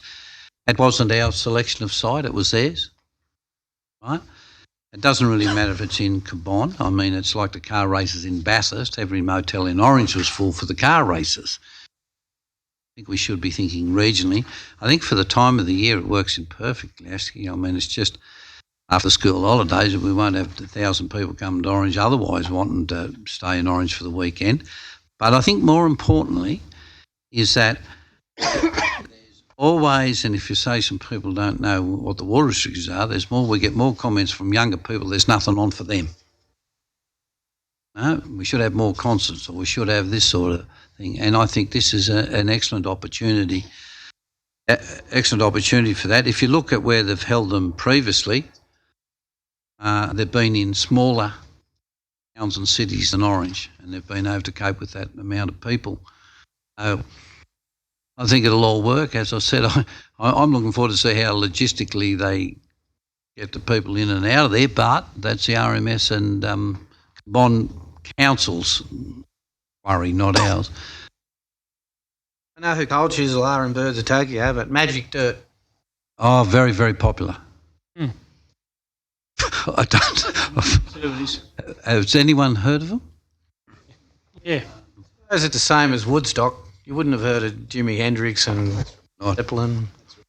Councillor Turner knows who they are. Who are they, Councillor Turner? What do I know?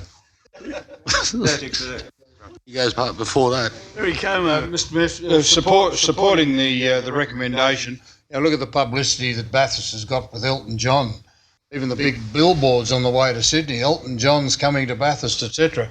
Okay, this won't be Elton John, but the advanced ticket sales shows it's going to be successful. Chisel, very look, Diane and I have been up to Dubbo on 2 occasions. I forget, it's out on a vineyard. I forget what it's called now. 4 concerts up there. Over 10,000 people stayed in Dubbo overnight, put some money into their economy. I mean, you're talking about supporting it and how much it's going to cost. You're going to get, what, sold 6,000 tickets, so maybe they might get 10 or 12, I'm not quite sure. 10, I think, Nico. They've sold 9. Sold 9. Is for 10. When you consider the amount of money that over the years that we've invested in Towac Park to keep it open, Don't mention the wall. they're all very happy if they get 1,000 people. Usually it's only 500 or 600, but so I certainly support this. The Stivens family and all those out at Heifer Station, they've done a great job developing that as a cellar door sale, and the kids go out there because they've got playground equipment, etc., etc. It's all to the advantage of Orange. It doesn't matter whether it's out or not. Yep. So I certainly support it and congratulate them on what they've done. Mayor, don't laugh about Councillor Turner. I was telling him a few weeks ago we went to an Eagles cover band concert down here in the theatre, and Councillor Turner had to ask me twice who the Eagles were. So no, that's just, well, I better put the vote in. All in favour. Against, thank you. Register of disclosures. Someone move that, Councillor Hamling, I think it was. Huh? Yeah, Councillor I'll Hamling. second that, Mr. Second, Councillor Whitten. All in favour? Yes, thank you. Hands please in the air. Thank you. Against. 5.7 is the school-based trainee program. I'd like to move that. I'll second it. All in favour? Hands up. That's excellent. Against? Thank you. 5.8 is the strategic policy review. Move the recommendations. So Nugent, second, Councillor Whitten. All in favour? Hands up. Against? Thank you. 5.9 is parking enforcement. Move the recommendation. Councillor Turner, second, Councillor Nugent. All in favour? Whoops, sorry, wait there, Councillor Taylor had stood up. Sorry. The Mayor, I requested this, and it was interesting reading. But my point is, I think a lot of instances where we tend to be seen as maybe being overzealous. It's been a bit of publicity about this. I've received numerous people asking me for representation and so forth on this, and one I have here the paperwork on, which the lady who was booked with the Mayor, and this is an example of it, booked for not position rear of vehicle correctly, 45-degree angle parking, and the time frame that she was parked for was from 14 a.m. to 8:14 a.m. Pulled up quickly to drop someone off. Basically, early in the morning, or 8:14 a.m. I think I can add some clarity to that. That is when the offence occurred. That's what when the offence occurred, and that was the time that she was parked. That's what the way they recorded. It's not a between time. But that was, she dropped someone literally off. Yeah. She wasn't there more than a minute. Yeah, continue. That was her point. Wasn't there more than a minute. And that's where look, I know we have to have parking, we've got to have parking rules, but we've also got to have discretion, and we've got to be able to treat. Look, hitting people up with $400 or $500 fines can break a family's budget. Now, it was like the family I quoted that had been parking 13 years on the nature strip. Next to a park up in the middle of Bel Air, no cars in the street anywhere to be seen any day of the week, and they're fined for parking on the nature strip. And they'd actually put gravel down over many years so that they could accommodate their family when they came to visit. Out of the blue, no warnings, nothing. You hit up with a $500 fine. That's not fair. That is not fair. I don't think this is very fair either. So what I'm asking, that we do show discretion. Don't. We are in our disabled spots, and I was the chairman of the Access Committee for 16 years, fought for more disabled spots around this probably than anyone else ever. The fact of the matter is, we're not marking them clearly, or we've let the paint wear off. Please don't book people for putting a wheel in them. Just be fair, show discretion. And Mr. Mayor, I know when the mobile unit came into place, I can remember, one of the criteria I asked, specified and council agreed to at the time, was that that unit is very clearly marked. I don't think it's marked clearly enough. I think it's just being fair to people. It's just giving the community a bit of a go. Some people, they park 4 hours in a 2-hour zone or a 1-hour zone, by all means fine them. If they park in a disabled spot illegally and they know they're in it, fine them by all means. But people who just have an indiscretion or put a wheel over a line or a minor discretion, well, this lady dropped someone off 30 seconds if she phoned to talk. Fine. I mean, that's not on. So what I'm saying is, please, and the figures indicate 300,000 to 1 million in a very short period of time, indicating we're getting a lot more revenue in. So, yeah, if we can give people a fair go, because times are tough out there. Look, can I just say in that, I agree, I'll have a yarn with the EO about discretion in some of them, but I will say that 4 years ago at 8:20 on a Tuesday morning, I was parked for having my wheel on the line in Mudgee. So it happens in Mudgee. But I think, no, but the discretion that I'm saying in it is the same. I say we get as many complaints coming in here that someone couldn't get a parking spot because someone did this and someone did that. So, yes, but I'll have a yarn with the CEO. Thank you, Mr. Mayor, and I agree with what Councillor Taylor is saying. I guess what I also agree with also is with our democratic society is that when you receive an infringement notice, whether it's a parking one from our council officers or a police one for speeding, if you turn the ticket over, give you the opportunity on the back to appeal that infringement notice that you received. It gives you the opportunity to provide your story. And generally, providing you haven't had an infringement notice within 10 years, there is consideration given to the person who's received that to waiver that fee. So when we talk about fairness, there is an opportunity there for fairness to be provided to certain people, providing that they have a good record in the first place. Thanks, Councillor Duffy. To me, the element of common sense has gone out the window. It's not right. I mean, some people can park across the lines because they're there because the car alongside them across the lines in the first place. They've got to park somewhere. So the common sense should be used in those circumstances. Common sense should be used when someone's been booked for being in some place for about 10 or 15 seconds, when there's no one around at 7:30 in the morning in the areas that they're.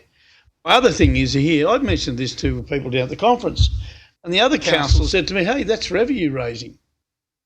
The way they treated that, it appears that way, they said. It's like that. Sometimes you've got to think about whether it is or not. From 300,000 to $1 million, come on.